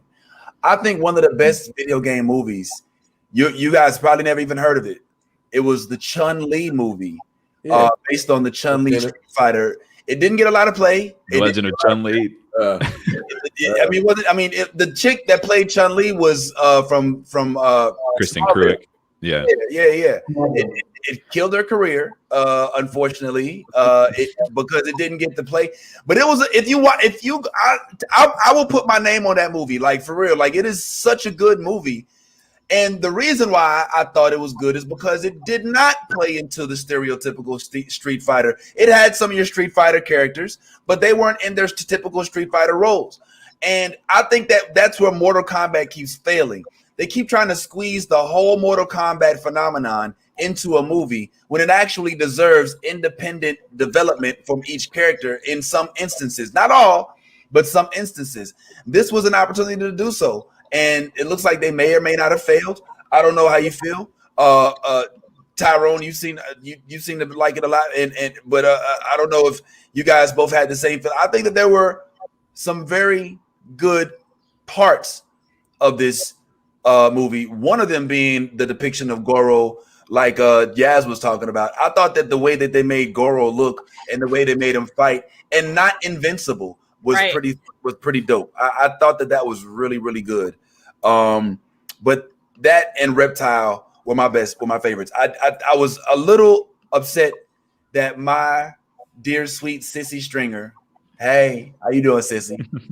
Who slid in my DMs a few weeks ago, unprompted, unsolicited, for the world, was Melina. And we didn't really get to see Melina's true powers, nor did we get to see her counterpart, Katana. I thought we was going to see counterpart. I mean, we saw her mouth rip open. Yeah, we saw that.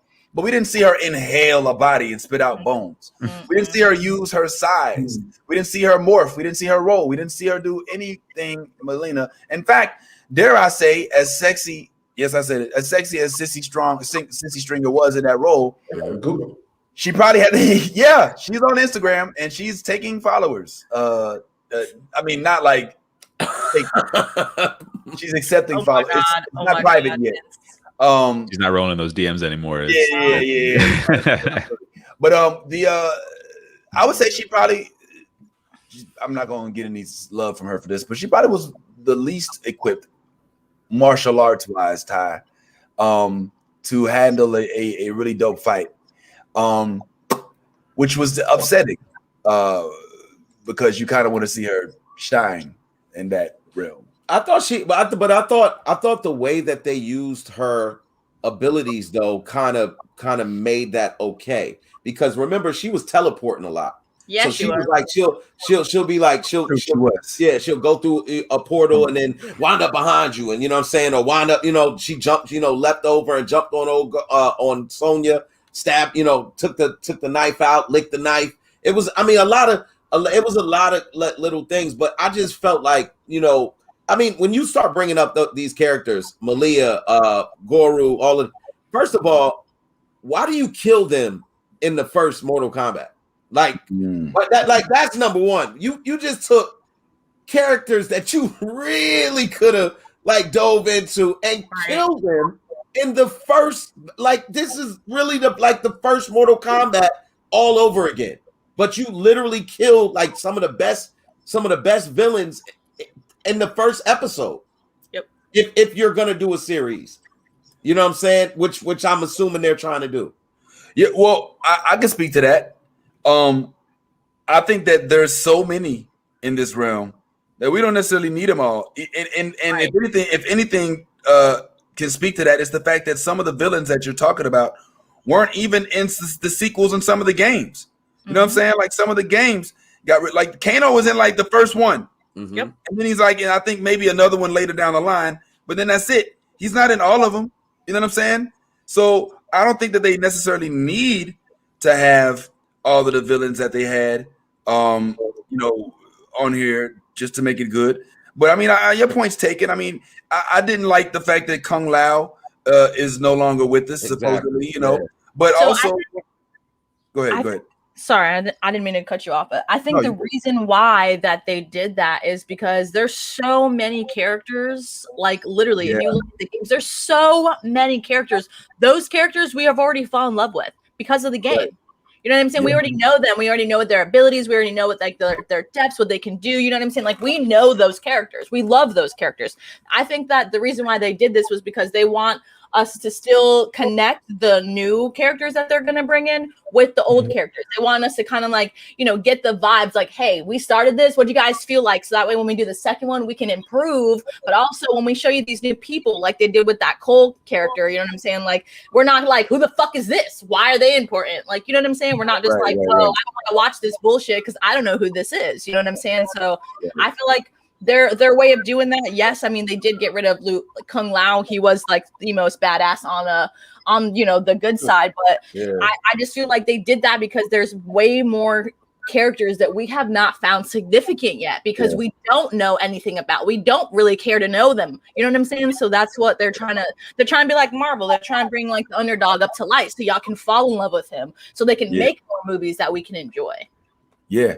Are we sure that there's going to be another Mortal Kombat movie, or I don't get the feeling that they're about to go down a road. I feel like they were just let's just put this out. It might not be Johnny Cage. It might not be immediate, you know what I'm saying? Because obviously, it came out in theaters and it came out on IMAX. So I think they're trying to test the waters just to see how well this is going to work out and what they can do with this and what response us fans have to this movie. And you know what I'm saying? Like I said, everything is about growth. The last movie came out in 1995. This is 2021 right now. You know what I'm saying? So it's just like when The Incredibles came out and we are waiting and waiting and waiting for the second movie. We got 20 years later. It was fucking awesome.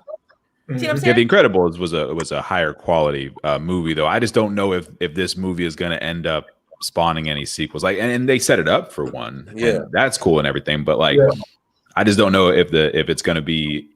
If the response is going to be such that they're oh yeah, we have to keep making these because, depending on where streaming is going, after, as things with the pandemic start cooling off and stuff and people start going back to the theaters, I don't know if this one would have killed at the box office.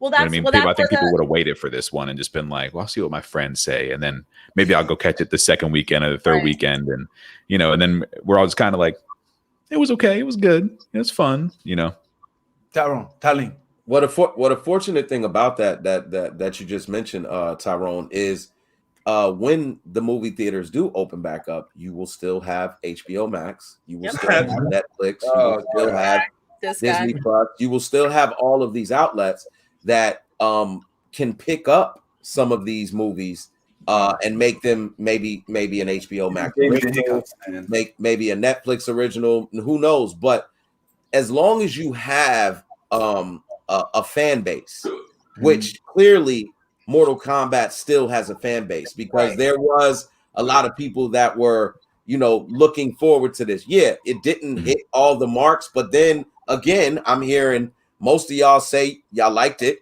so which is a total and complete 360 from the 95 version. Right. So that in itself is enough for them to maybe pick it up on a different streaming service, or even make another movie and go that route, simply because they've already, like you said, laid out a storyline for the next movie by ending it, showing Johnny Cage. Not that he's the greatest, but I think they're gonna do some Zack Snyder shit where they did with the Justice League. It's HBO Max, you know what I'm saying? Like, they're just putting it out there because we're bored. We need something to watch, you know what I'm saying? But they'll revamp that shit. And when they do, I'm thinking, like, maybe, possibly, hopefully, if someone wakes the fuck up, we'll get some Ninja Assassin vibes in that shit with the fucking choreography. Mm-hmm. You know what I'm saying? Yeah. Like, that's if you haven't noticed, when Justice League came out, we were like, that was the movie. And then sure enough, like within a couple months, fucking other movie came out. We're like, why couldn't they do that the first time? I feel like they're gonna do that again with Mortal Kombat. They just giving us something to just like watch. So what you're saying is we're gonna get a Snyder cut of Mortal Kombat, and they might be like, listen, have a 4-hour we Mortal weren't Kombat happy. movie. Yeah, they might be like, we weren't happy, like we see the love from the fans, and we see the constant love, but like exactly what you guys said, it wasn't all it was to be. It could have been a lot better, and like so was Justice League the second time. You know what I'm saying?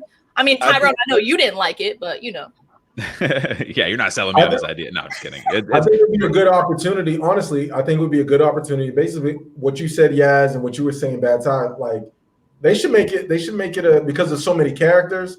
I think they should make it a TV series. This is a perfect opportunity. You have the streaming services. Mm-hmm. Make it a mini TV series before you jump into the sequel. I think it's going to have a sequel, but I think the build up to it, to get some of the backstories on some of these characters so people can identify and to grow the fan base, I think they have enough here. And none of the actors that were in it were A-list actors, right? So we're looking C, maybe B, up and coming. So they're young enough that they could actually, I don't think they're working, that much, that they can actually build a series.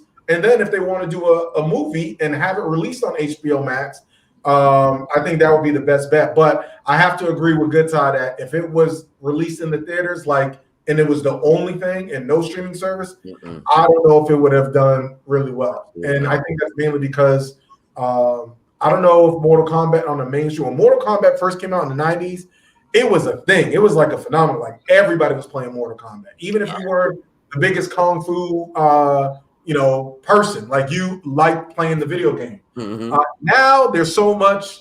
There's so many other games and so many other. You have the Marvel and Disney and all these other different superhero type of movies. It just really doesn't have a spot for it. As far as in the box office, but as a TV series, I think Mortal Kombat would be dope. They did actually, didn't they have one years ago on like TNT? I used to watch that back in the day. Really? There was a Mortal Kombat? Yeah, there was a Mortal Kombat with Raiden and everything. There used to be a TV series. Look it up. I promise you there was a TV series. There was actually a lot more Mortal Kombat stuff than just that first movie, and then because there were a couple of sequels to that movie, and that's what I'm saying. Like Mortal Kombat just never caught on. Mm-hmm. As a thing that people just had to have, and I don't know if this is going to be the movie to do it either. Like, I don't know if, I maybe in 10 years we'll see another reboot or like another attempt at it, but I just don't know if this is going to be the thing, that they use to kind of like lay the foundation for the future of Mortal Kombat. Like, I don't get that feeling from this movie. Oh, wow. He's right. It's actually called Mortal Kombat Conquest. Yes. Yeah, I see. From 1998 to, yes, I watched it. It was actually really good. It was one season, but it was good. It was dope. It was good for real. Hold on, man. Wait a minute. One thing about Mortal Kombat and just fighting games in general when they came out, because I think when Mortal Kombat came out, we were dealing with Street Fighter, we had Mortal Kombat, and then we had Tekken. And one of the things about it was for girls, it was the one game that they would play because they could press a whole bunch of buttons and not have to know what the hell they was doing. You did not just say that. You did not. Yo, I'm just saying. I'm just saying. Maybe you didn't, Yas, but all my sisters, all my cousins that were girls, all they friends, when it came down to it, the only game they would actually play was the fighting games, and it was because they didn't have to know like how to all of the configurations. They would just press a whole bunch of buttons, and they could get lucky. They could get lucky and beat your ass.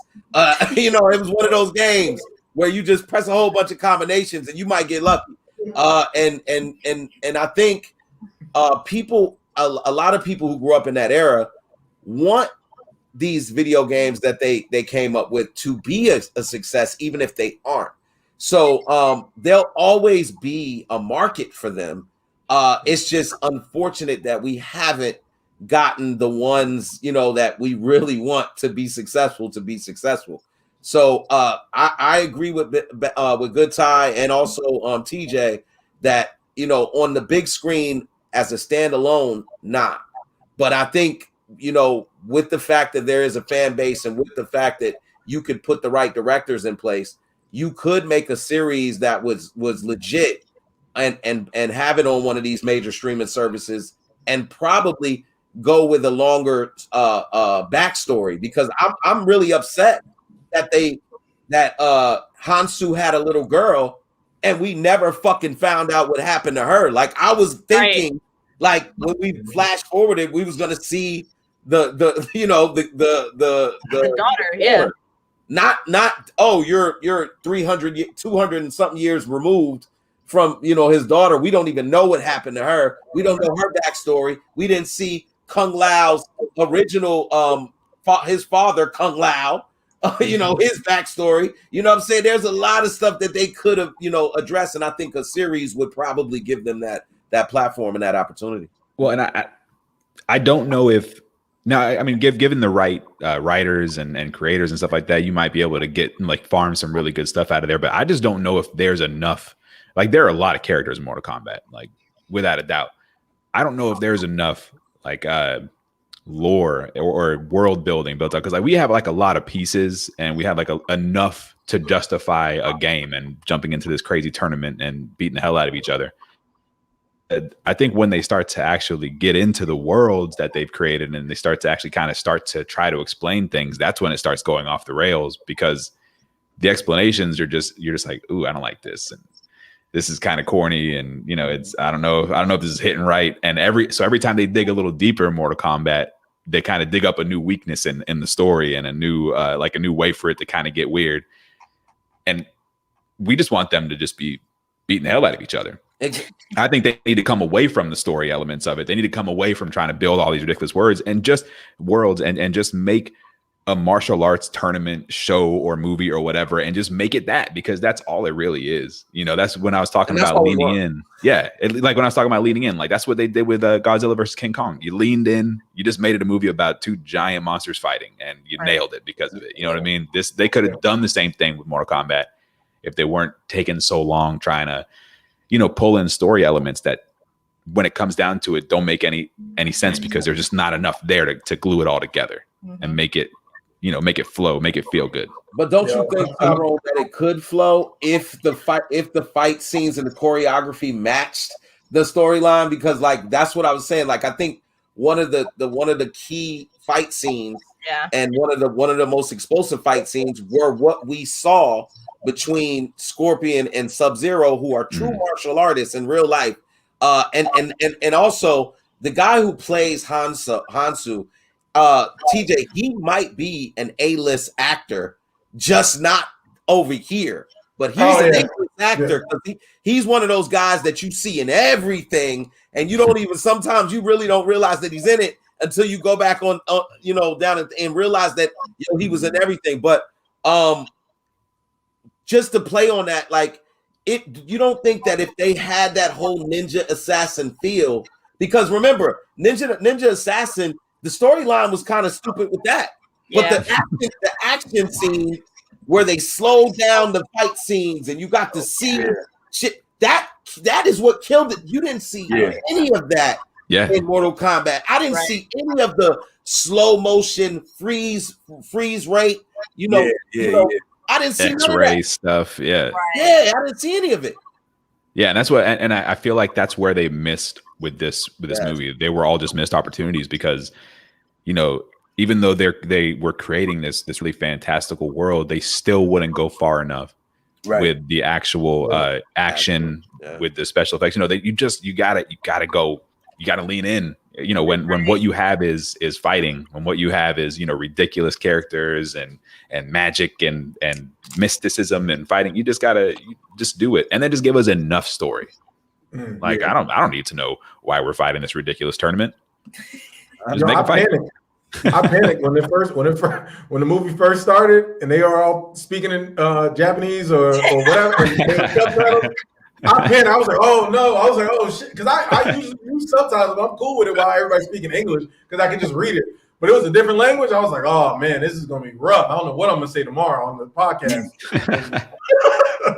Oh my god. No, and the first like 10 minutes of the movie, I thought like for that first 10 minutes, I was like, okay, I like where this is going, because it was just like, yeah, we're hanging out and now we're fighting and now we're mad. Like, and I was like, okay, they should just do this the entire time. Like a bunch of people, you're hanging out, now you're fighting somebody. Yeah, exactly.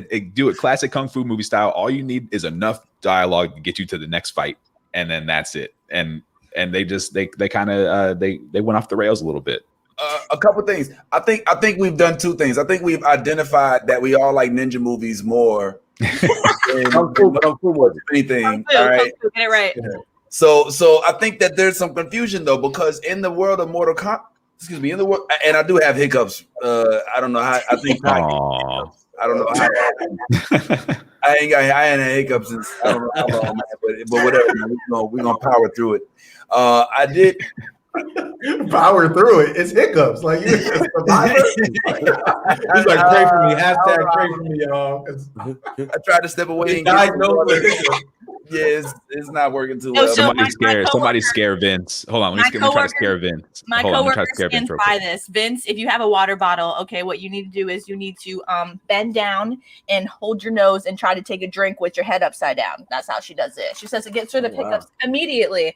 I don't think it works because I always like almost drown myself every time I do that shit. But that's how you get water brain. Yeah, she's like, it works. I swear to God. All right, yo, Vince, stand on one leg, face the west, face the west, touch your nose with your left hand, pour the water bottle back, lean your head back. You know, that's a lot. Woo! Now you got to scare the hiccups out of somebody. Yeah. Vince, all the shirts in your closet are extra large now. Oh.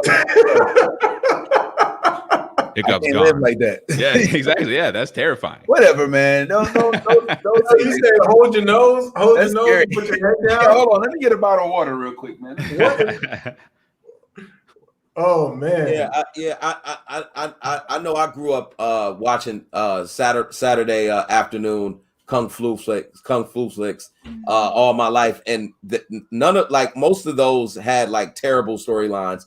And all you were there for was the fight scenes. Like literally that's all you were there for was the fight scenes. And it was enough to make you come back each and every week to see, the next kung fu flick.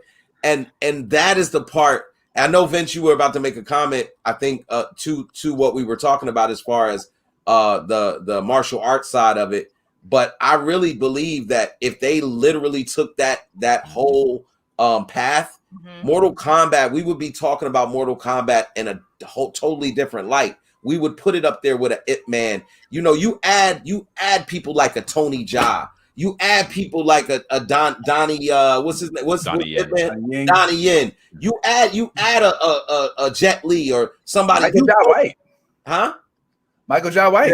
Yeah. Add a Michael Jai White. You add all of these real big names of Scott, whatever his name is. He's Scott.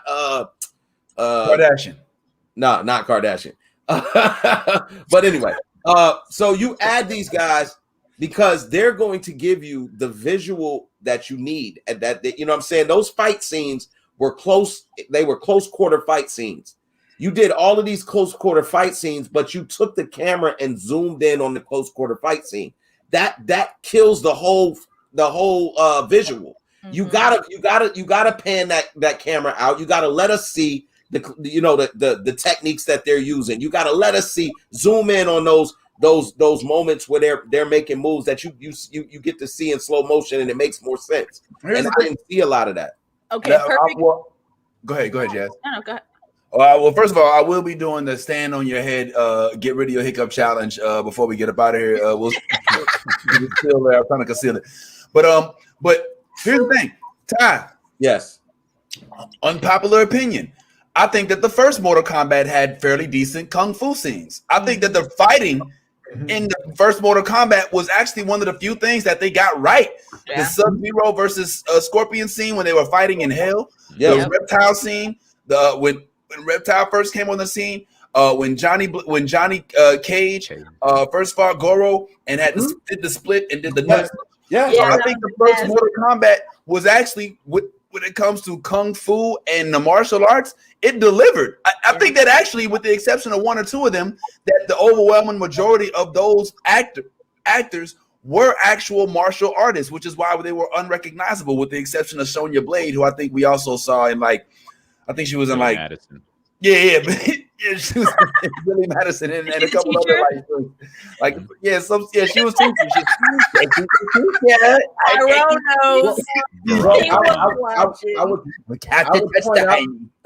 I would point out one thing there, though, Vince. We were in two different eras. The culture now is more superhero, more power based. Everybody's into that. Back then in 90, I think the first Mortal Kombat actually came out before 95. So I think that was 92 or 91 or something like that. If I'm correct, I don't know. I don't know if it was that early. Came out around the game did. Yeah, it was 95.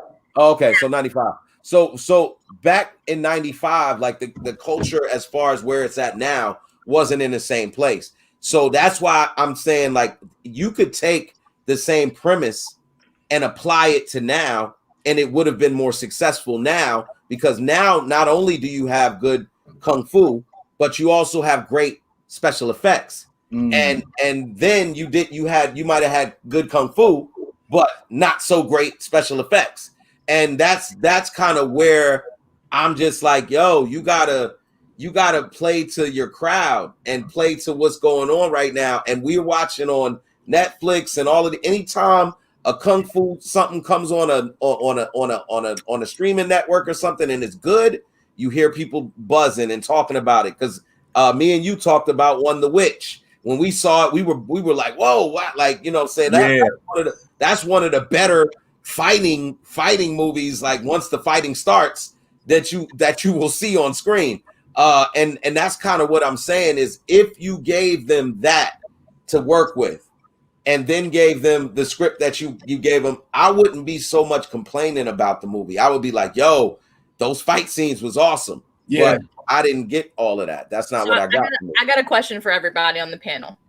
Yeah. So if this movie was more styled in the way of Kung Fu Hustle, would you guys have liked it more?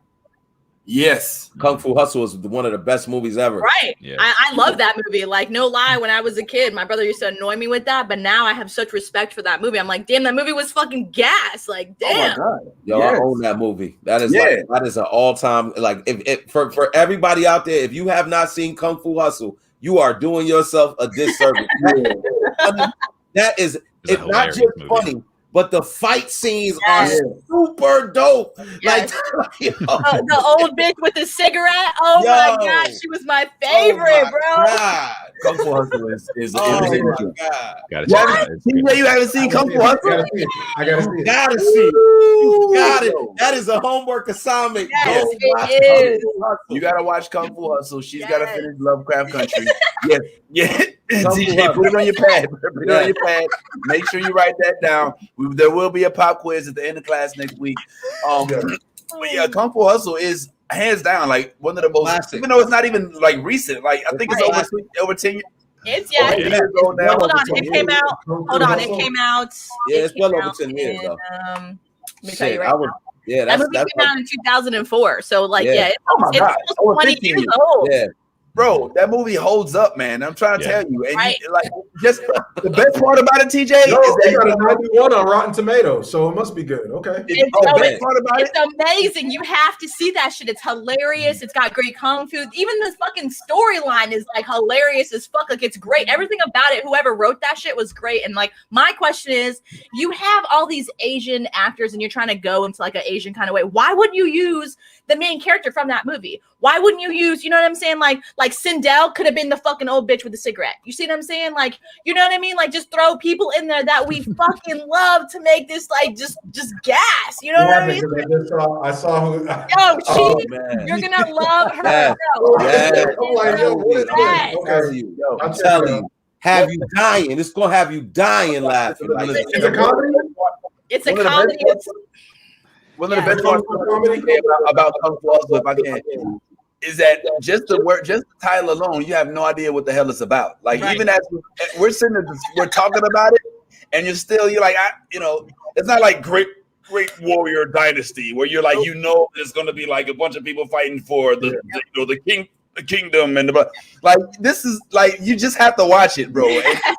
This ain't no Last Warrior shit. There's Have y'all seen the show back in the day? It's probably old. Not too many people caught it. It was WMAC Masters. I was gonna bring that up. I was like, that'd be the perfect format. That would be the perfect format for Mortal Kombat. It was the most ridiculous, the corniest. It was a martial arts show that was like like scripted, but sort of. It was like, imagine wrestling, like WWE, but like martial arts. Oh man, with storylines mixed in. Wrestling. Yeah. So funny. It's terrible. I mean, the acting was terrible. The stories were ridiculous, and it would be absolutely perfect for Mortal Kombat because like they would just be hanging out in the gym, talking about their backstories. And he's like, "Here's my backstory," and they would do like all these stupid, flashbacks into their lives, and then they would just fight each other, and then somebody would win and they would put their little symbol on the belt. It was ridiculous. Check it out on YouTube. You'll spend 20 minutes just laughing hysterically, and it's awesome. The guy who the fighter, the black dude with the dreads, he's acting the first Mortal Kombat movie. He was the guy who Liu Kang beat. It was in his first fight in the before he went to the Tyler Perry movie. And was the stripper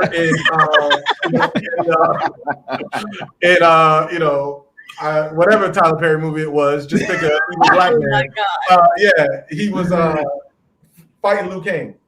Yeah. Check that out. Well, I haven't seen the Masters joint. Definitely seen Kung Fu Hustle, but I think one of the issues we have, and then we'll probably close with the last topic that I know TJ wanted to bring up. One of the things about this Mortal Kombat thing is that when you look at this list of characters just for Mortal Kombat 2, all right, not all of them are necessarily martial artists. Mm-hmm. Like when I look at Jax, Baraka, Raiden, Shang Tsung, I don't think that they were meant to be martial artists, so to speak. So I think that what happens is we get caught up because there's a few things that we want. We want killer character development and we want good quality fighting scenes, right? But in the fighting scenes, as you see, even in this one with Jax doesn't. First of all, he's got T-Rex arms, so he can't really do like a real fight scene, when you're like, you got T-Rex. I'm useless. They won't work. This isn't me. They don't even have super strength. So there's that. And then there's the fact that they're trying. I want to just go back to something that I think Phil said earlier. He asked, do you think that the video game movies fit because they're trying to cram so much history and lore into a 2-hour film? And I think that there's a credible critique there. When you do a video game film, you almost feel like you have to deliver for the video game fans, right? As opposed to people that are moviegoers. So you end up dropping which Marvel, again, we're all on, we're huge Marvel fans. So Marvel does this spectacularly. They they give the Easter eggs and the nuggets throughout these scenes for the Marvel fans, but they make the actual movies and the shows for the TV goers and the movie goers. It's not always just tailored to. So yeah, it's cool to hear them say finish him and stuff like that. But what we're saying here is we'd rather see a more Kung Fu Hustle-esque, a Ninja Assassin-esque, type of fighting scenes, as opposed to just having a whole bunch of fighting. I can't take myself seriously. I'm sorry. This nigga's drunk. He's got logical lag right now. Vince's body is lagging. My body. Your connection's perfect. Your body is lagging like hell. You gotta fix that, man. You gotta reboot. Oh God, I can't even laugh. But so here's my solution. Oh fuck. What's that? Here's my solution. I think that what Marvel did is put people on to the slow introduction model, right? We don't need. I mean, and I think that in a way they're kind of doing that here. Like they could have went full Sindel, full Shiva. They could have went full Baraka. They could have gone full Smoke. I honestly thought that Smoke was going to be in it when Reptile came out. I thought that might have been Smoke. They could have went full Noob Saibot. They could have. I mean, I thought that I thought that the dude that the main character was a low key Johnny Cage. I don't know. I was like, who is this guy? I don't know who this is. Yep. I even looked it up and I was like, I still don't know who this is. I don't know what his power was. He's just a descendant of Hansu. He's just the last descendant of Hansu. He was there because of nepotism. That's all his power. Yeah. George Bush Jr. Yeah. Yo, well, I think that there's something to be learned here. I know that my man Vincent was clowning me in the comments for bringing up the Chun-Li story. Terrible movie. I do think that Mortal Kombat would be good to, first of all, have a movie and not necessarily call it Mortal Kombat. Let it be a Mortal Kombat saga. Like this could have been the Hanzo Shangzu, whatever, the Hanzo whatever, the tale of Hanzo such and such. And it's been more Scorpion centric with the Mortal Kombat theme around it, but not just the whole Mortal Kombat, which makes them want to throw in things like the. I'm gonna have to end this broadcast, man, because I'm not gonna be able to respectably do this. I can't believe I went to bed with the hiccups, and I was like, I woke up with the hiccups, and they went away. Jack Sparrow podcasting. Let me tell you something.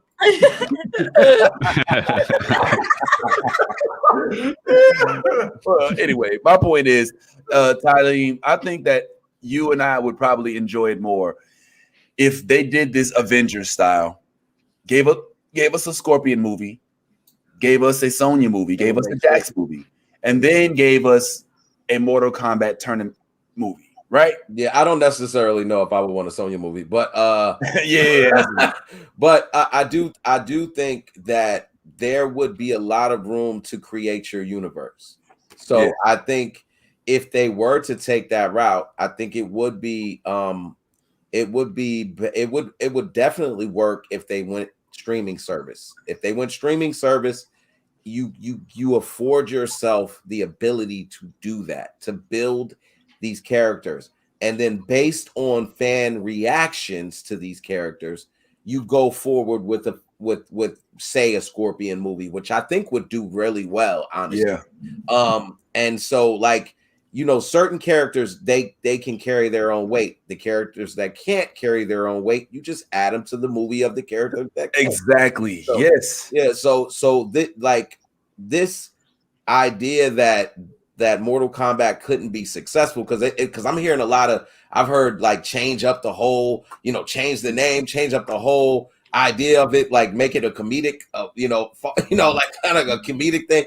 No, you want to keep it Mortal Kombat. When we got that game, the thing that separated Mortal Kombat from everything else was you was getting blood. Yes. You was getting fucking blood. You wasn't getting blood in anything else. Like blood, Yep. you was ripping heads off, ripping hearts out of chests. This was the first real graphic this is graphic entertainment, not just suitable for kids type game. You know what I'm saying? So like I don't want them to lose their identity, but like let's take a little, pause and slow down and do what's been successful.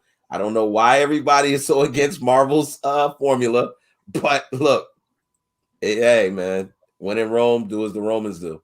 Is it possible, TJ, that Mortal Kombat isn't doing as well in the theater or on the screen, not just because it's not completely kung fu oriented, not just because it doesn't have great character development, but because the allure was the fact that there was a video game with blood in it that made kids really want to play it, and that's no longer the case. That was like 1995, 94, and we was like, oh shit, there's blood in the game. When we were used to playing stuff like Street Fighter, and the most you would do is electrify somebody or kick them in the face a few times, or but now we're looking at a game where you're literally stabbing people in the eye and taking their heart out and taking people's necks off with the spine still attached.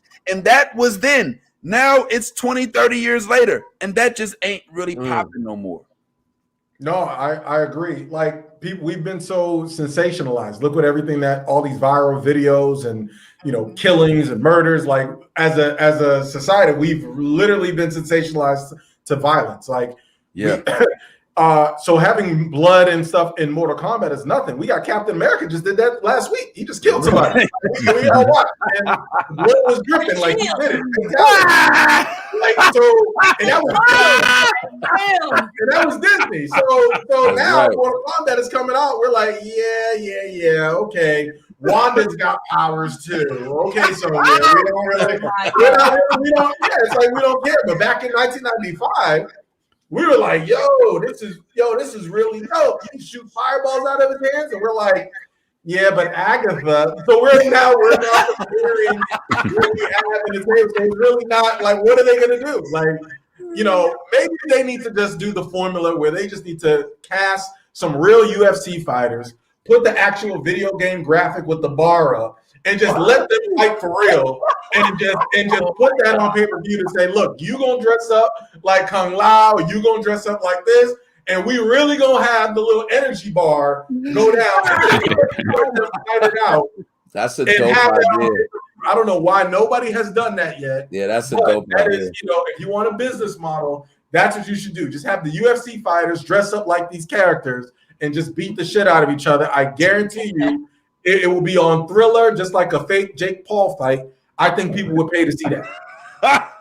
So we already have George St. Pierre in the Marvel Cinematic Universe. Let's put him in there and see, have him really whoop each other's ass. I don't know.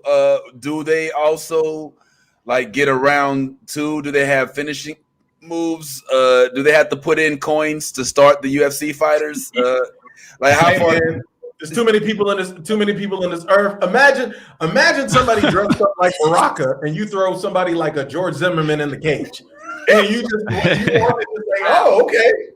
You watch somebody just beat the shit out of him, and then we all just give him like the thumbs down, like finish him. Yeah, wasn't that about to happen? George Zimmerman was about to fight he was gonna fight DMX, wasn't he?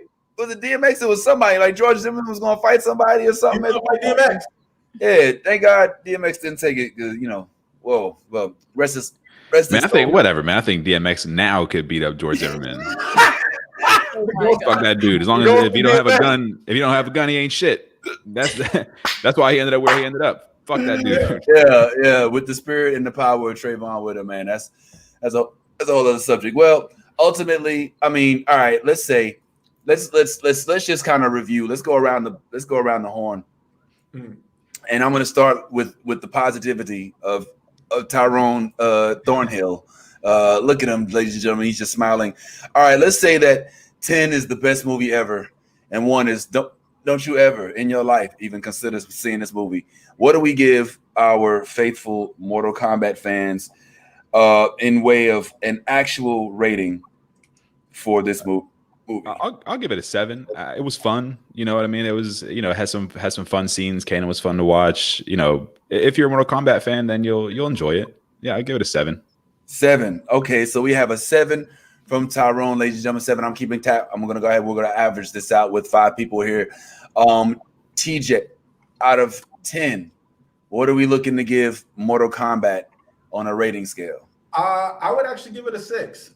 It was a solid movie. The 6 tips it over because of the graphics, but still with like character development, dialogue, and it wasn't the actors and stuff. Like the actor wasn't great, but as far as comparing it to 1995, yeah, it's a 6. It's a solid watch, but it's not like I'm never gonna be like on a date at Netflix and chill. Like that.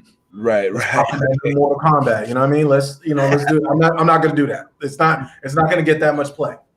All right, Tyleem, what's up, Bad Ty? I'm going to probably give it like a 5, and the reason being is because why the fuck does Cole not know how to speak Japanese or whatever the fuck it is that how the fuck did his distant relative come back and start speaking Japanese to him, and he just nodded. He didn't say shit. Like I don't. Like nobody, like he's came back talking about get over here, so some English, but then you start the rest of that shit is all Japanese, and Cole at no point looks like he knows what the fuck you're talking about. He's literally like this. Yo, he told him, he said protect my bloodline, and that motherfucker was like, all right, y'all ready to go? All right, y'all good, right? Like I don't know what the fuck he said, but yeah, we out of here. Yeah, shit like that. I was gone when he started speaking in Japanese and Cole just stood there. I was like, this nigga don't know no Japanese. You know that, right? Like, he literally is sitting there like, I don't know what the fuck. And that again goes to like, why the fuck didn't you just get somebody that could speak something? You just got Cole looking like, man, look, man, my mama's white. You say you're from San Diego? What do you say? I'm from San Francisco. Like I'm from Cleveland. I'm from Cleveland, man. You gave it a 5 for lack of cultural awareness. I don't know. Lack of Duolingo. I was just like, man, dude, like, wow, this is so I'm Cuban, B. Yeah. Yes. What you think? Out of 10, 10 being the best, what do you rate Mortal Kombat on screen? What we give it? I'll give it we'll say a 7.5 because it wasn't trash, but it wasn't like amazing, but it was definitely something that I was still like intrigued with, and I was like, okay, it had some good times and some bad ones, so I'll give it about a 7 because some of the graphics were pretty dope, like the Sub-Zero shit and Cabal and the fucking reptile. I'll give it a 7.5. Yeah. 7.5 from Yaz. Okay, so if we take the 7.5 plus the 7 plus the 6, I know I fucked you up for half. Carry the 1. I'll carry the 1. I will also say that I agree that about a 6.5, 7 is where I am. It's not terrible, but it's not so good that you run out and get the box DVD set. Right. Let's just say it like that. All right. So it's better than Kong. But no, it's not. No, actually, I said it. Yeah, I said it. And the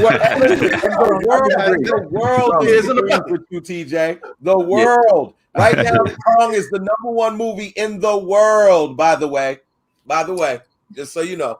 Well, I know my truth. I know my truth.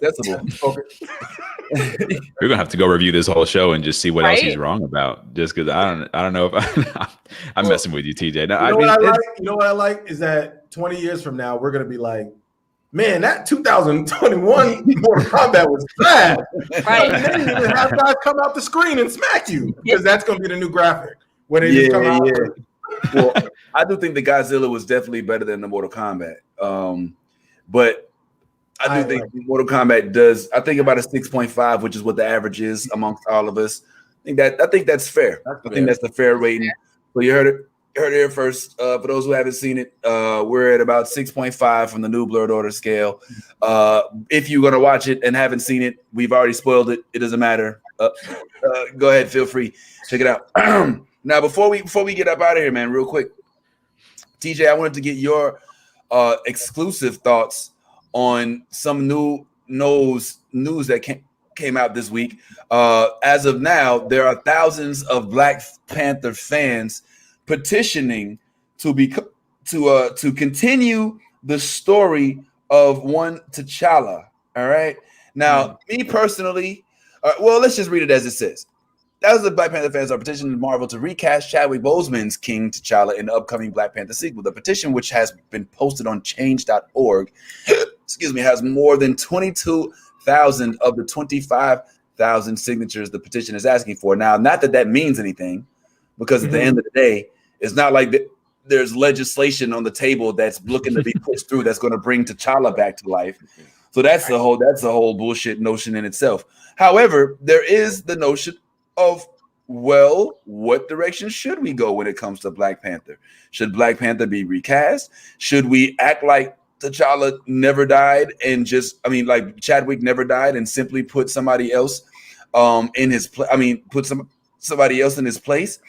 Should we do the CGI thing with some of the scenes that we have from Black Panther before? What do you think is the route that they should go? Now, we've already discussed this a little bit, full disclosure, but I really wanted to hear the Soapbox's take on it. Mr. Soapbox himself. What's going on, man? What do you think? Well, I just know that Disney is not like this, looking at the 22,000 signatures, like, oh my goodness, they're getting closer. Disney's not getting nervous off of 25,000 signatures. Right. For me, look, for someone who, raised money and took almost 400 people to the movie theaters, kids, whether it's single mothers and kids in the community, our community, to the theater to watch Black Panther. The story of, it means that much more to see that Black man or representation of that Black man as a superhero meant a lot. It meant a lot to me. It also meant a lot to the people and the young folks that actually saw it for the first time, that were introduced to the Black Panther character. Now, I get it. A lot of people are like, no, just give it a series. Yeah, great.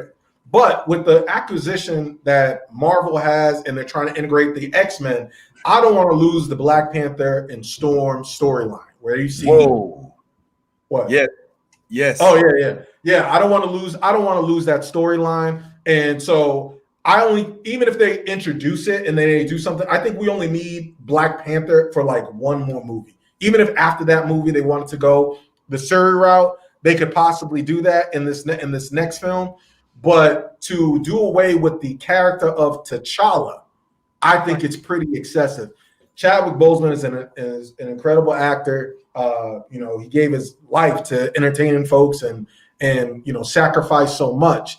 But I kind of blame us as a culture, because every time we saw him, it wasn't, we didn't say, oh, look, that's James Brown, or, oh, look, that's the guy who played Jackie Robinson. We kept having him do the Wakanda Forever, and he kind of was like, all right.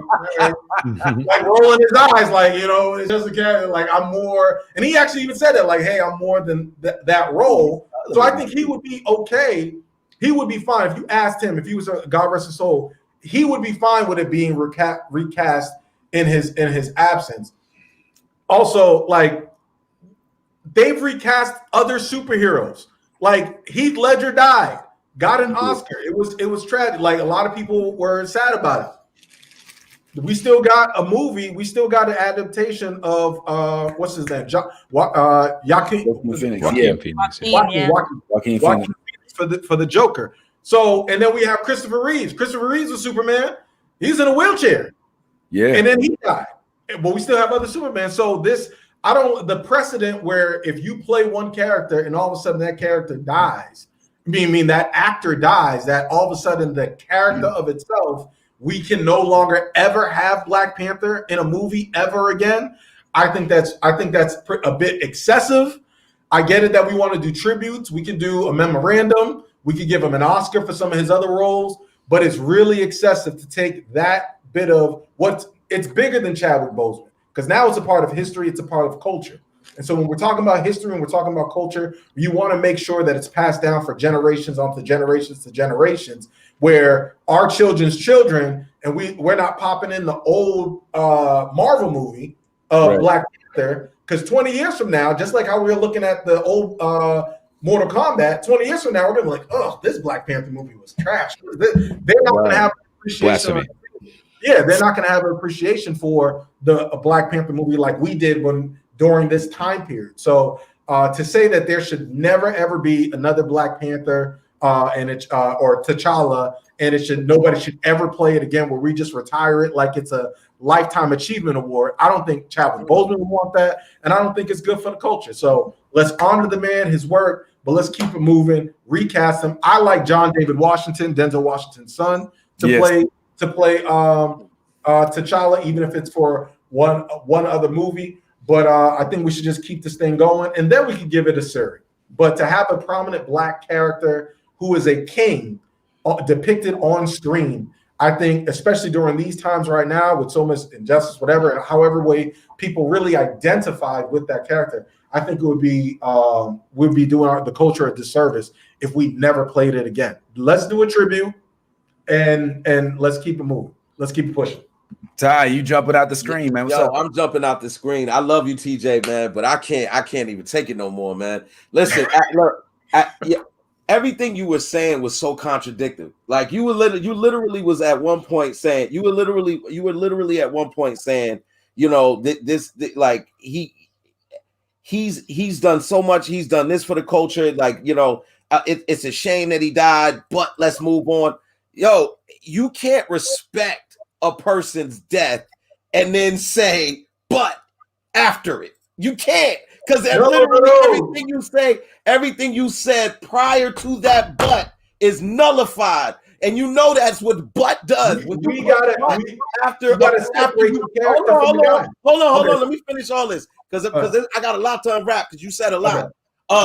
But like at the end of the day, you compared Heath Ledger, Christopher Reeves, you've compared their deaths. Heath Ledger died of a drug overdose. Mm-hmm. Christopher Reeves died from complications from riding on a horse. This dude died from cancer, and this is something that he probably took years off of his life by playing the part of Black Panther. The role of Black Panther was so significant because prior to Black Panther, we didn't have a Black superhero that we could really call our own. All of the Black superheroes we had prior to Black Panther were jokes. And so when we got Black Panther and the Chadwick Boseman version of Black Panther, what he did was he put us in a position to finally, and like you talking about years and years of being a comic book fan and not having anybody that we could really, really look up to as a visual, except in the comic book realm. So when you got this on a scale of being on screen, it was a totally different feel. This felt like we made it for once. Like we all felt that. That's why so many people united on this film. Now, the effort as far as an actor that he put into the role, when we see the film, we know he did an outstanding job. The story of his life and how he lived his life by not telling anybody that he was sick, going to work every day, putting forth 150% when he didn't have the energy, but still appearing as though he does, and everybody's, you know, totally oblivious to the fact that he's sick. That again shows the power of us as African American individuals. He wasn't the Black Panther in the sense that he represented Black people. He represented African people and what we as so-called Black people want to progressively get to. And that's that, like that we have that the ability by seeing a movie like Black Panther to know that we're strong, we're intelligent, we're, you know what I'm saying, we're wise, we have all of these different characteristics that we've been told for so long that we don't. And so when a movie like Black Panther is different from any other type of movie, no Batman, no Superman, because none of that is relatable for me. Like for me and you, we relate to this character because this is a direct representation of us. Nobody is ever saying that the Black Panther character can't continue to live on. But T'Challa, everybody agrees that he was the trendsetter and the reason why Black Panther was successful. And I personally am offended by so many people out here taking their personal reasons why they want the thing to go and totally in a way, to me, negating the fact that this man gave his life and then comparing it to other such situations that have absolutely nothing to do or even close to this situation. Those comparisons that they're unfounded. I can't believe that anybody would make that comparison. I heard somebody, I think it was you too, and somebody else having a conversation making the comparison against the guy who was on Spartacus. And again, it was the same thing. That wasn't me. He didn't continue to work until he died. That dude got sick and let them people know he got sick and he stopped working. Like I'm again, I applaud him for what he gave us before he died. But this right here, like for me, I'm like, dude, like when I still get choked up when I see posts of Chadwick Boseman without his helmet on as Black Panther, just like I get choked up about Kobe, because to our culture, these are iconic figures, legendary. You know what they did to Kobe to honor Kobe? They retired both of his numbers, so nobody else can ever play with those numbers. That is a celebration of what you did for us, and also to let you know that nobody else is ever going to be able to do it like you. And I think that's what Marvel and that's what the producers and that's why they were so staunch about not recasting this character, because they know what that man gave for this character. My rebuttal, if I may please. See, and this is so fitting because I know you guys are doing the Star Wars show. Only a Sith deals in absolutes, right? I think the lines are blurred, right? The lines are blurred because when you're giving your and it was great. I appreciate everything you said, right? There's some truth to it, but you're blurring the lines of the character and the man, right? So the man of itself, right? The man of itself, Chadwick Boseman, who also acted in other movies after Black Panther of itself, right? The man of itself deserves to be honored. And when he's being honored, right, just like how you said the retirement of Kobe's jersey, they retired Kobe's jerseys before he had his tragic death. And Kobe got his rose, he got his flowers then. And then even after post Kobe's Bryant's death, he was honored and stuff like that. But they didn't say, well, because Kobe died, that we're just going to do away with the whole entire LA Laker franchise and the history of the LA Lakers. So the comparison is not there's not an equivalent comparison. When you go to Chadwick Boseman with his contemporaries, they are honoring him. But the character, I'm talking about the character, right? The character of T'Challa, that needs to go on. Just like the LA Lakers, right? Have LeBron James, who's the guy right now, the LA Lakers franchise and the history of the Lakers, that still lives on with championships. And guess what? When they won a championship, they then honored Kobe. They honored him with the Mamba jerseys. You can honor people without trying to erase or to stop history for the culture. Now, but that's not what they're doing, TJ. When we talk about Chadwick Boseman, I don't think it all comes around full circle. Denzel Washington, and this is why I said specifically John David Washington. Denzel Washington was the one who paid for Chadwick Boseman to go for his acting classes when he was a student at Howard University, HBCU, right? So, and also with the Felicia Rashad as well, they all helped out. So for Chadwick Boseman now, in this iconic role, to pass it down like the lineage, right? The whole movie is about ancestry and passing it down and doing it and making it your own. That was the antithesis of what Black Panther is. So for him to pass down this culture iconic piece to the man who paid for his classes' son in John David Washington. That's why I think he is the only person that would be appropriate to take the mantle of the character of T'Challa moving forward in the movie. That's the reason. So it all turns around. Not only that, when we're talking about business-wise, PR-wise, right? PR-wise, I think people would be able to stomach that more to say, you know what? It all comes around full circle where Denzel Washington gave to him, to Chadwick Boseman. Chadwick Boseman gives to Denzel Washington's son. And that's really what we want in Black culture, in Black society. We want to each one teach one, it takes a village. And I'm telling you, if Chadwick Boseman, God rest his soul, right? If he was alive today, right, and he knew his, and you asked him, I guarantee you, as humble as this guy was, he would tell you, I would not want this character or this franchise to end with me. Trust me, I don't want the only depiction of a strong Black man to be Black Falcon.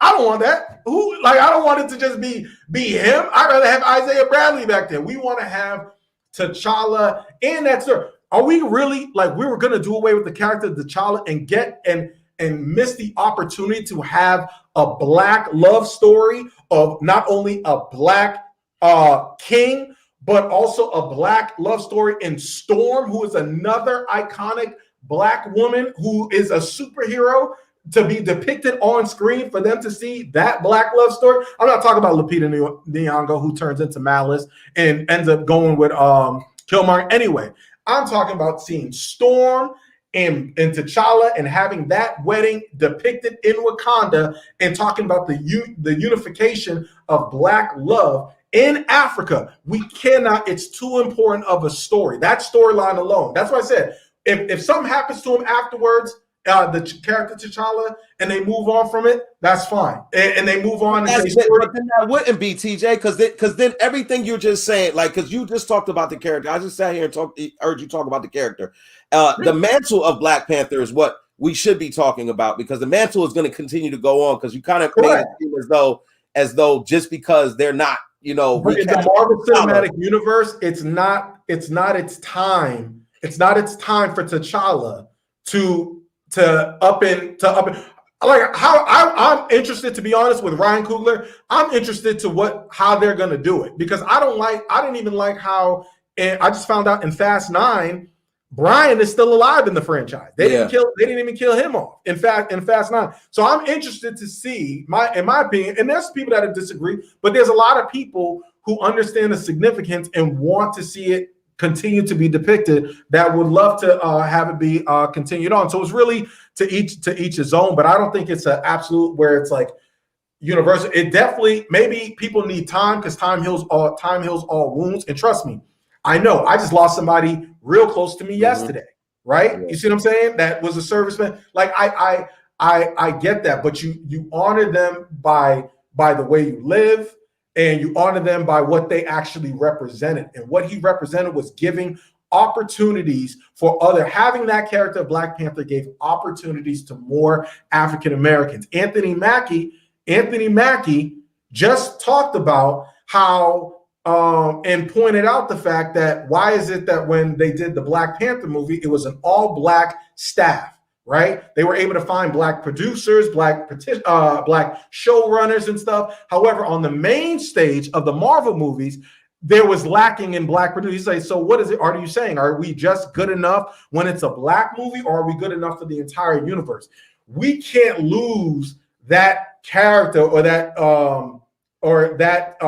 symbolism, which I'm not really big on, but in this case, yes, that symbolism with our children and the next generation, right? We got too many symbols out here of depicting of Black men that aren't really positive.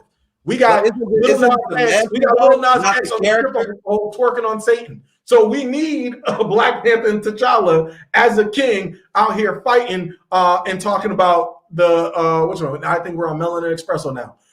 We're jumping around. We just switch shows. But yeah, man, that's what I had to say. But yeah, I'll let you finish. Go ahead. But TJ, I just want to say, you keep the mantle of Black Panther, T'Chaka was doing the same type of work that T'Challa would be doing before T'Challa was doing. So because T'Chaka was at the United Nations meetings and trying to now kind of bring Wakanda into the fray before he got killed.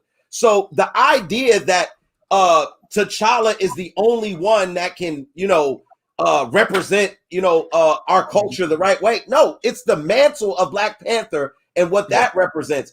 And I think if you look back, if we move forward 15 years and we look back and the Black Panther, which broke all kind of records and did stuff that has never been done, we make that a classic.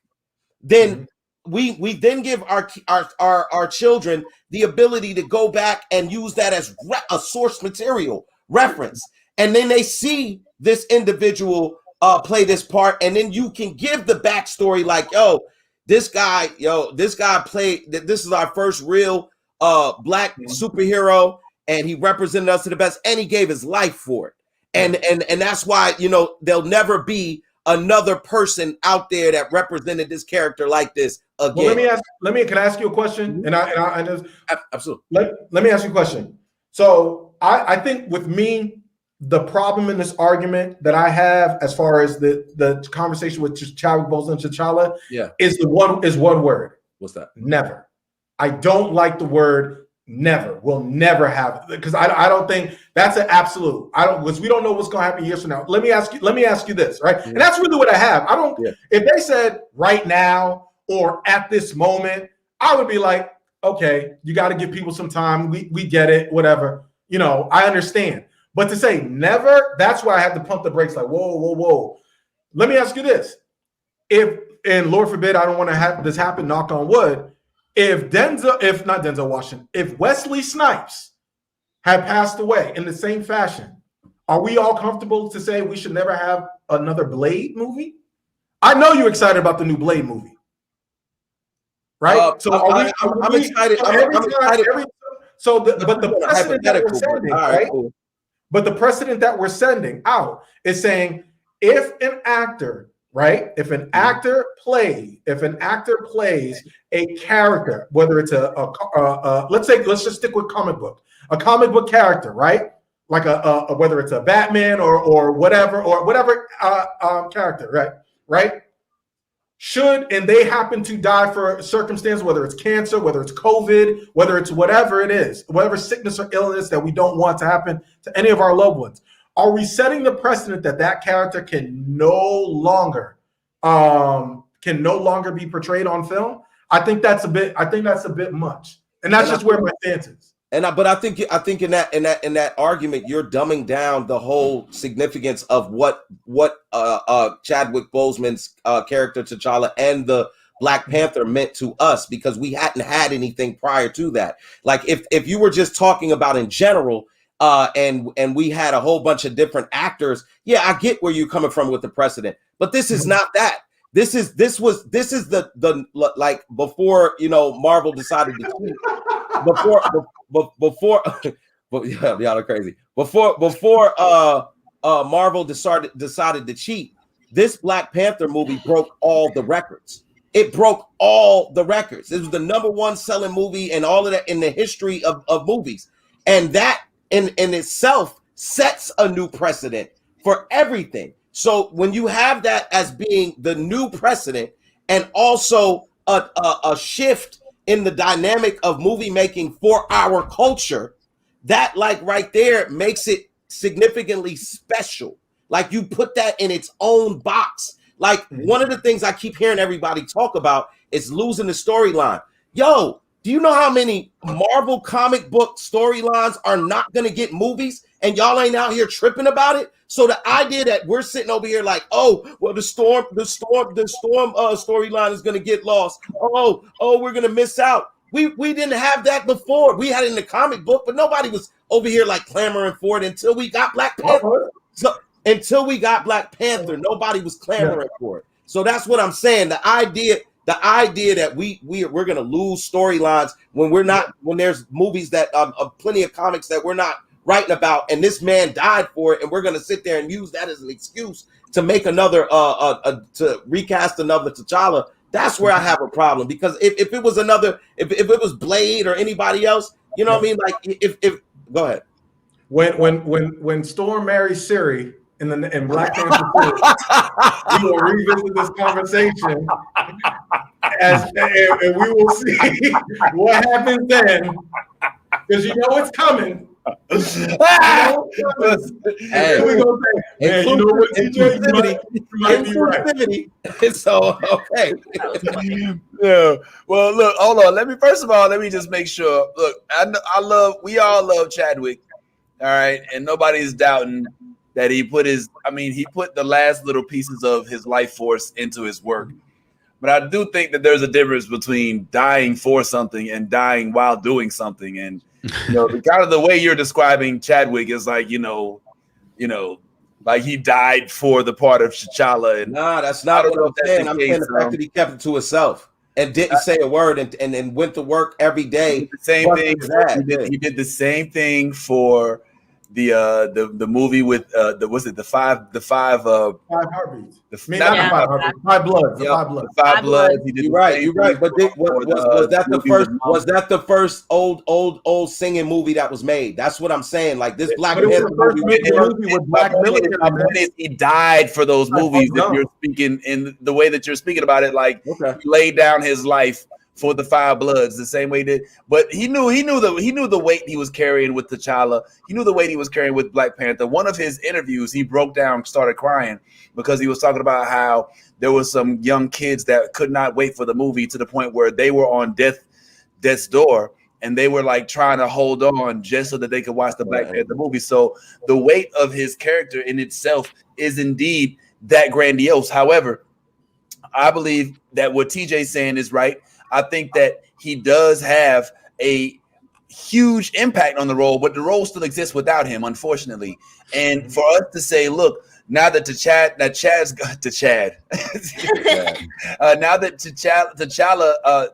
Chadwick Boseman has unfortunately left us sooner than we'd like him to, then we have to retire the character that he played. I think is a little bit short-sighted, especially when you do speak about the potential to bring in somebody like TJ said, of the note of a John David Washington, who I think the way TJ described it, which if you recall was the way that I described it, similar when we first talked about this, is that this would make sense because of the off the camera movement of Denzel playing a role in T'Challa's in Chadwick's actor development, of Chadwick being an HBCU grad who passes the mantle of his one and only, who is crowned achievement, to the son of the most notorious Black actor that we had. That's keeping it in the family. If it has to be done, it has to be done.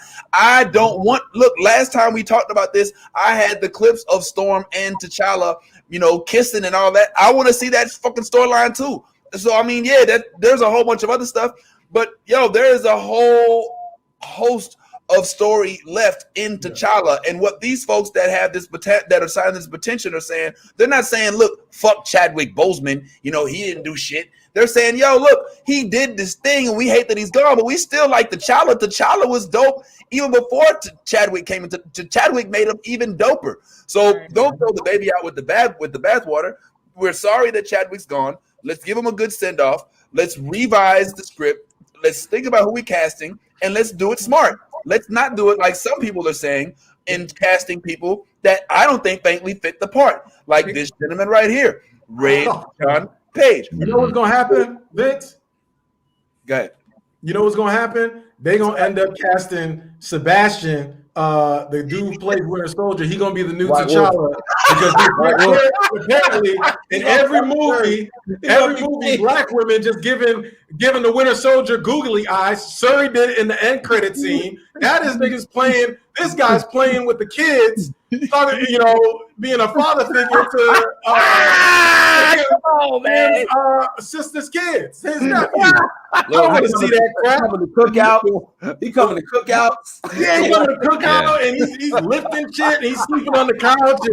And they put something in that arm. They put something in that arm. He's a totally different person now. Yeah, they got that Wakanda arm is hitting different. Yeah, exactly. Nah, man. Nah, I don't want to see that. We don't want to see that. Every time it's googly eyes, everybody just. So you saying Bucky gonna smash Shuri and be king of Wakanda? No, go look at the end credit scene. We got Bird. Hey, don't let. When I took everybody. It was a bunch of black folks. When I took them all to that movie, and I saw the end credit scene, I had them watch the end credit scene, and I said, "Sir, I thought she was about to kiss this dude. How intimate, like that's how they looked in that scene when he came out as the White Wolf." That's true. And I was like, "No." And then seeing the Falcon movie, the Falcon Winter Soldier series, I'm like, "Dude has been in Wakanda, but he got a little bit of that jungle fever." Oh, a little bit. Shoot. Did you see him smiling at Sarah? Let's be serious.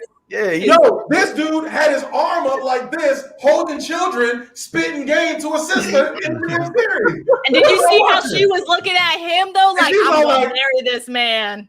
Yes. So would the sequel to that be the Beige Panther, and it would just be about their kids? And if so, who plays the Beige Panther? And can I nominate myself? I mean, it's gonna be see a future in this. It's gonna be Michael Keaton. Michael Ealy is gonna be the light skinned black man. Yeah. We could definitely do off-white Panther if necessary, man. Yes, this is Eggshell Panther. Look, hey, I don't want anybody saying TJ's thing because as y'all just roasted me for the Sonya thing, it ain't about interracial relationship. It's just I don't want to come on now. Lil Nas X is working with things. Can we have something that's our own? That's all I'm saying. Can we have? Can we keep Wakanda? Can we have Wakanda? Like, listen, bro, Wakanda is going to have its own Disney Plus series without any of the royalty. You know what I'm saying? Wakanda is its character in itself. We've already developed that, and nobody. It should be. They should have, just like they have the Galaxy's Edge attraction at Star Wars or at Disney. There should be a Wakandan attraction. I would prefer to see it, at a black-owned establishment. Shout out to the Bronze Kingdom coming soon comedy. We're gonna mention that later. But for right now, I don't think that we need to worry about the preservation of the Wakandan culture itself and how it's depicted on screen. And we just saw that in the Falcon and Winter Soldier, in them still keeping the whole the allure of the Wakandans around, still them being on top of the totem pole when it comes to their fighting tactics, even though they don't have super serum. So it's not a matter of whether or not Wakanda is going to be around. It's a matter of whether or not we want to continue the storyline of T'Challa with Chadwick being gone. Do we say no longer is there T'Challa? Let's make up something. Or do we do what they have unfortunately done in the past, which I think is the point that TJ was trying to make. He wasn't trying to compare the lives of when you brought up people. I thought that was a little low. You know what I'm saying? Nah, because if you're using that as an example, then that is, you know what I mean? Come on now. There's a little more. I mean, I feel what you're saying, but the point is T'Challa is a character, all right, played by a great actor. All right. T'Challa can continue as a character played by another great actor. Will we like it? No. But in this instance, this is a rare instance where the character's notoriety was met and almost surpassed by the actor's notoriety. So now all we have to do is keep that balance, and I think that we should be able to move forward. And I've been saying this, I frankly agree 100% with TJ, where he says that our guy should be John David. Anybody with the last name Washington would be the one of the few, and dare I say that he'd be one of the few to pay the proper respects. I could already see him doing the press junkets, saying like, "Look, I didn't want to do this. Nobody wanted Chadwick to." Like, you could see him, and then Denzel with him. And how cool would it be for Denzel to possibly even be in a Black Panther movie? Because that's something that I could consider too. Like, so. Unfortunately, I do think that the character T'Challa has to continue. Does it have to be in Black Panther 2? Absolutely not. In Black Panther 2, I think that we see Black Panther T'Challa go to the background. We see some of the other characters maybe come to the forefront, some of which may include Killmonger himself as well. And then I think we'll actually see the redevelopment of the Black Panther as a different character. Now, I think that would have been dope to be done through a story in which Storm and T'Challa met before he became the king, when T'Chaka was still around. And I just want to be clear, I have absolutely no problem with that. That's that what y'all are saying as far as the T'Challa character. What I have a problem with is casting another T'Challa as the Black Panther. That's what I had. Like, if you want to bring back the T'Challa storyline and have that whole because you just said if they bring back T'Challa and just have the relationship prior to him becoming the Black Panther, then I have no problems with that. What I have like what I'm saying is, I think as a classic, just as a classic in itself, one of those things that we have, because we have like Coming to America, we have classics. As a culture, we have classics. I think Black Panther is on that list probably at the top of our classics.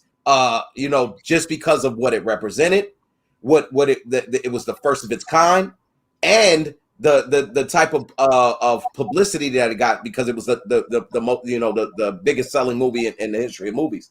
So I think all of those things in one, to me, just kind of I'm just kind of like put it in its glass case and just leave it there. In closing, last thing I'm gonna say is when the Loki series happens and Loki fucks up the timeline, and the end credit scene is Sharon Carter calling Siri and making sure that they can set up a play date together when she takes the mantle of Black Panther, then we all gonna revisit this and say, you know what? It's already happening. We're not gonna crowbar some shit in. It's already happening. So, we know for sure that Shuri is gonna be the Black Panther. We're gonna get real progressive in the Marvel Cinematic Universe. They're already having I think I read the first trans character is gonna be in a Pixar movie soon. So it's gonna happen. Look, all right. We'll have to leave it there, man, because we'll be here all day with the first Trans Panther coming pretty soon. Don't do that. I'm sure that's something that's on the facts. But yeah, we've learned a lot today. I mean, we've learned very much. We've learned Yaz is very scary, obviously. And I don't know what that's for. We learned that TJ likes a white woman. And that's I just want to get somebody to screenshot this real quick. That's a screenshot. That's the Go ahead, screenshot that right quick. Let's put that on the cover of Black Enterprise. We learned that Tyleem is anti-new T'Challa. All right, and that Tyrone is applying for a position of beige Panther, I suppose. And yeah, man, that's all pretty fancy. What's up, TJ? No, I just do have an announcement, just so everybody knows. We heard already, bro. We heard you like we heard. We got the memo. No. First of all, my announcement is that this week I was given my new Blerd Order top fan badge. So in the group, don't talk to me any type of way, because I take things really seriously. I actually put it on my Tinder profile. So that's announcement number one. And announcement number two, definitely got to show a lot of love to you guys. Thank y'all for having me on the podcast. But I will be there May the 6th. It's confirmed. I will be there. I will actually be there to meet y'all. I made it work. It made it work out.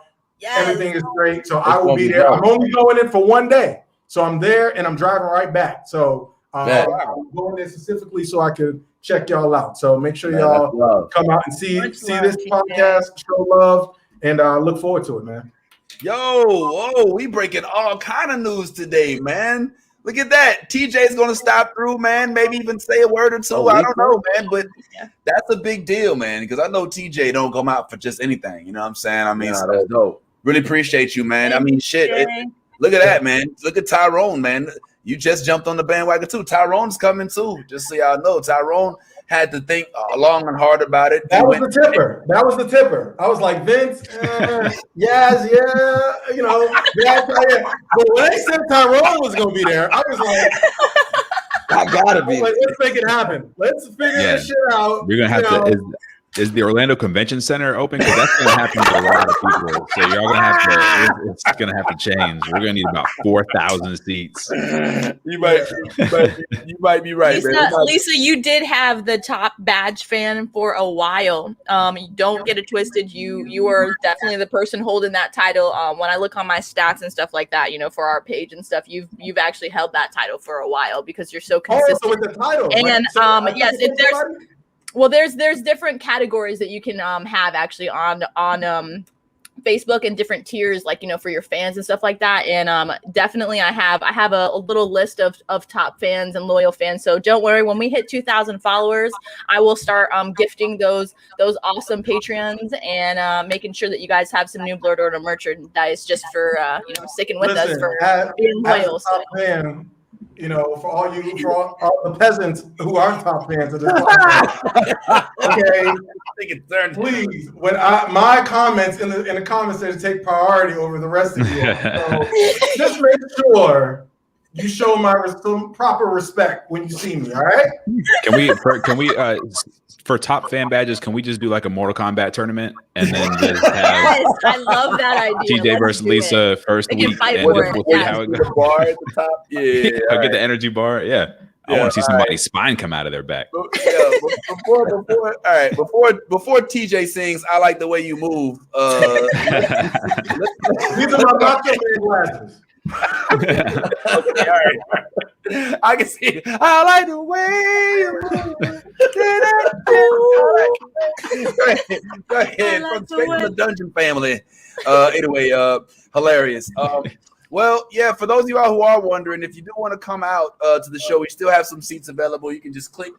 Actually, I don't know if you can click this, but you can, write it down and then type it into your screen. Do I need to register? Yeah, well, you should. Yeah, you should register.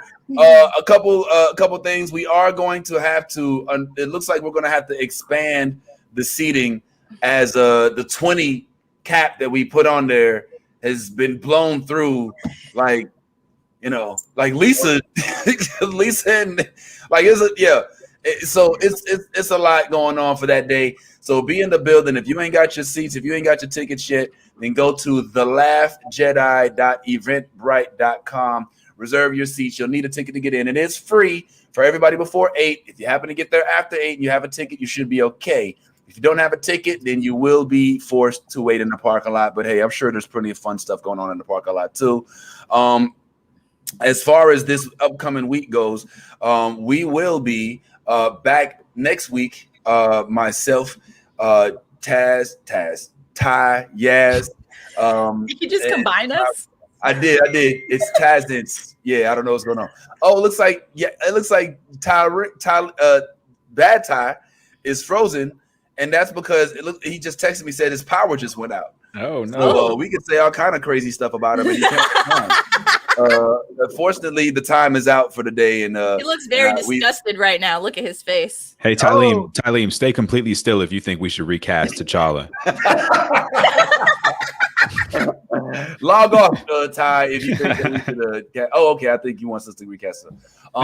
So that's what's going on. Just want to thank everybody for jumping on real quick. Want to thank the homie Ken Miller, who was on a little earlier, for coming on and blessing us with his presence. Of course, as always, make sure you all check out the ever so popular Soapbox podcast every single Thursday at 8 p.m., starring our own very own homeboy T. Can I ask a request? I mean, I know we're just a very small podcast. This humbly request. Can we get a Soapbox podcast episode where it's all of the new Blerd Order? Wow! Can we possibly do that? I know we had Yaz on. I know we had the fellas on, but can we get a new Blerd Soapbox episode, crossover episode? Could we? My question is, are we all ready for that though? You know what I'm saying? Because we get real on your show, so are we all ready to see like the real shit like right now? Can we possibly do a crossover episode type of? Can I give you my answer in 5 weeks? Ty's got to get his third shot before he gets on this. I'm so down. I'm here for it. I would love I mean, that's a lot of folks on the screen. That's a lot of. We have to make sure we raise our hands. But yo, if we come, here's my contingency on that. If all of us come on your show, Soapbox, then all of your original cast all has to be there as well. You know what I'm saying? We will match out. No, I can't be there this week. No, no. Every single person. It'll be the new Blerd order with the real Soapbox. No. That's what I said. We will Fight to the death. Yes, we will. Fight to the death. All this melanin on one screen. Let's get it. Yes, we will work that out. And also, I know that for Yaz, just a heads up that the ladies are planning a shop talk part 2 where it's going to be just the ladies. Nice. And it's, so you will do what we did as well. So all right, cool. Yeah, let me know. There it is. Well, I appreciate the pressure you put on us by putting us on live. Put it on wax. That's all good, man. If it's on television, it must be real, right? Yeah, that's why we put this on the screen as often as we can. Anyway, but yeah, man, big up to TJ, man. As always, make sure you guys, if you haven't already, go and follow the legendary Soapbox podcast. So many famous and noteworthy folks have grazed that scene. We are in good favor with my man, so we're going to utilize it until that runs out. Go check out the blueprint. Go check out the Soapbox podcast, everybody. It looks like we just had somebody sneak in who has She-Hulk behind them. I don't know what's going on. Yo, look behind you, bro. I think I'm on my phone. I'm on my phone because I had my power just went out. Yeah, my power just went out, bro. So all right, it's all good. Well, yo, we're already about 45 minutes past. We keep breaking records with the length of the time of the show. So I think we can go ahead and kill that today.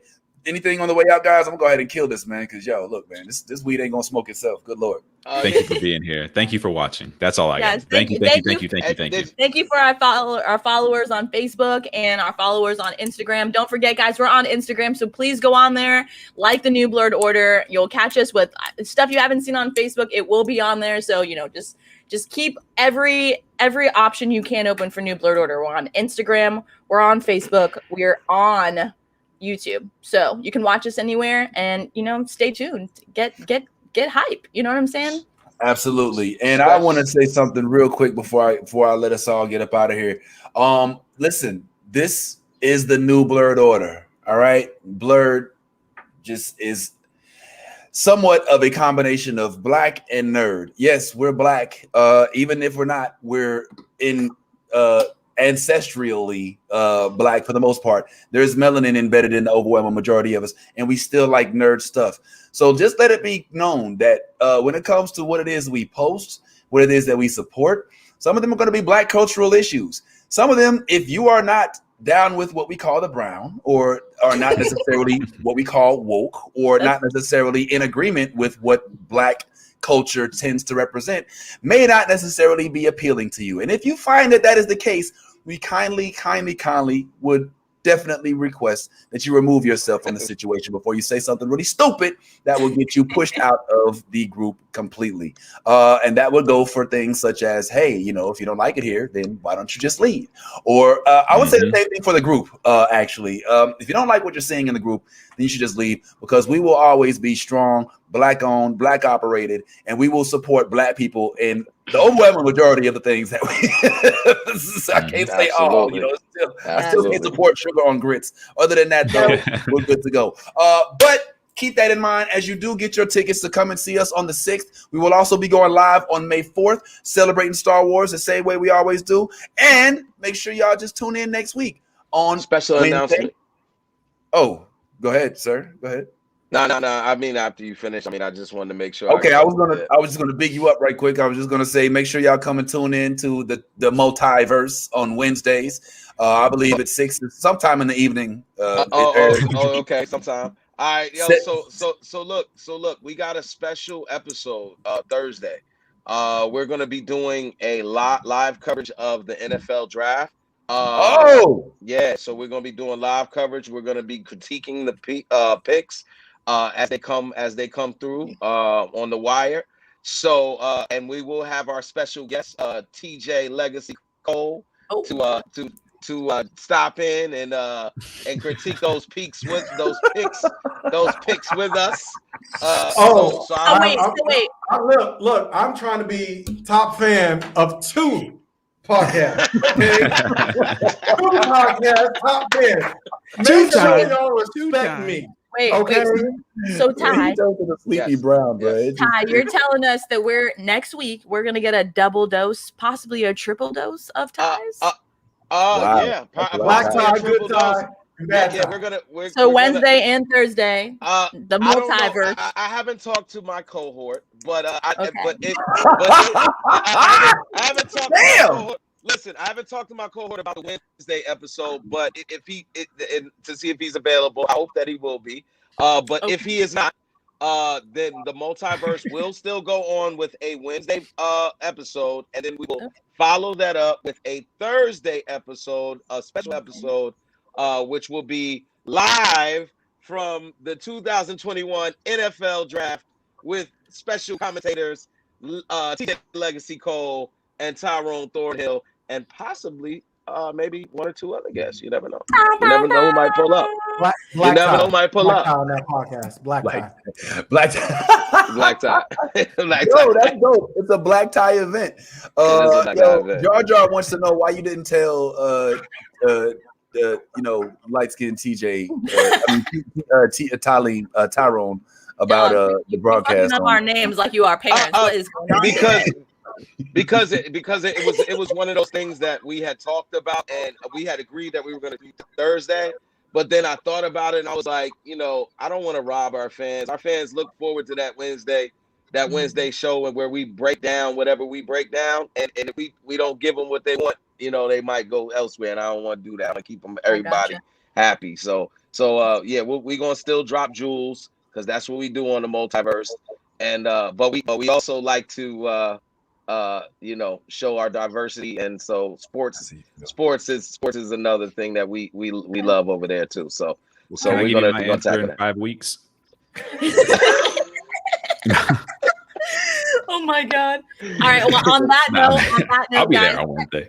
Everyone watching, also, if you haven't tuned in yet, our homegirl Patrice, she has her own podcast every Wednesday morning, actually, for the early birds. And when you're not sleeping, you want some positive vibes and energy. Check out the Spiritual Lab podcast. She's got some real shit she's dropping, and it's really uplifting. So we all need some spirits to be uplifted at this time. So definitely tune into that every morning on Wednesday. Yeah, shout out to Patrice. Patrice, you have a podcast too. She does. See, you can be the top fan on all our podcasts. TJ said he was a shooter in high school, and he heard she was having tryouts for her basketball team. Yes, that was a public thing. Yeah, we talked about that, her tryouts, but they non-exclusive. So you gotta get in the private invite because she ain't posted. Wow. Yeah, well, speaking of invite, I invite everybody to come back next week. There's plenty of stuff going on, obviously, so make sure y'all tune in. Follow us every single place that you can see us. That's YouTube, Instagram, and Twitter, as well as our group page, which is within here. As I always say, guys, be your authentic self.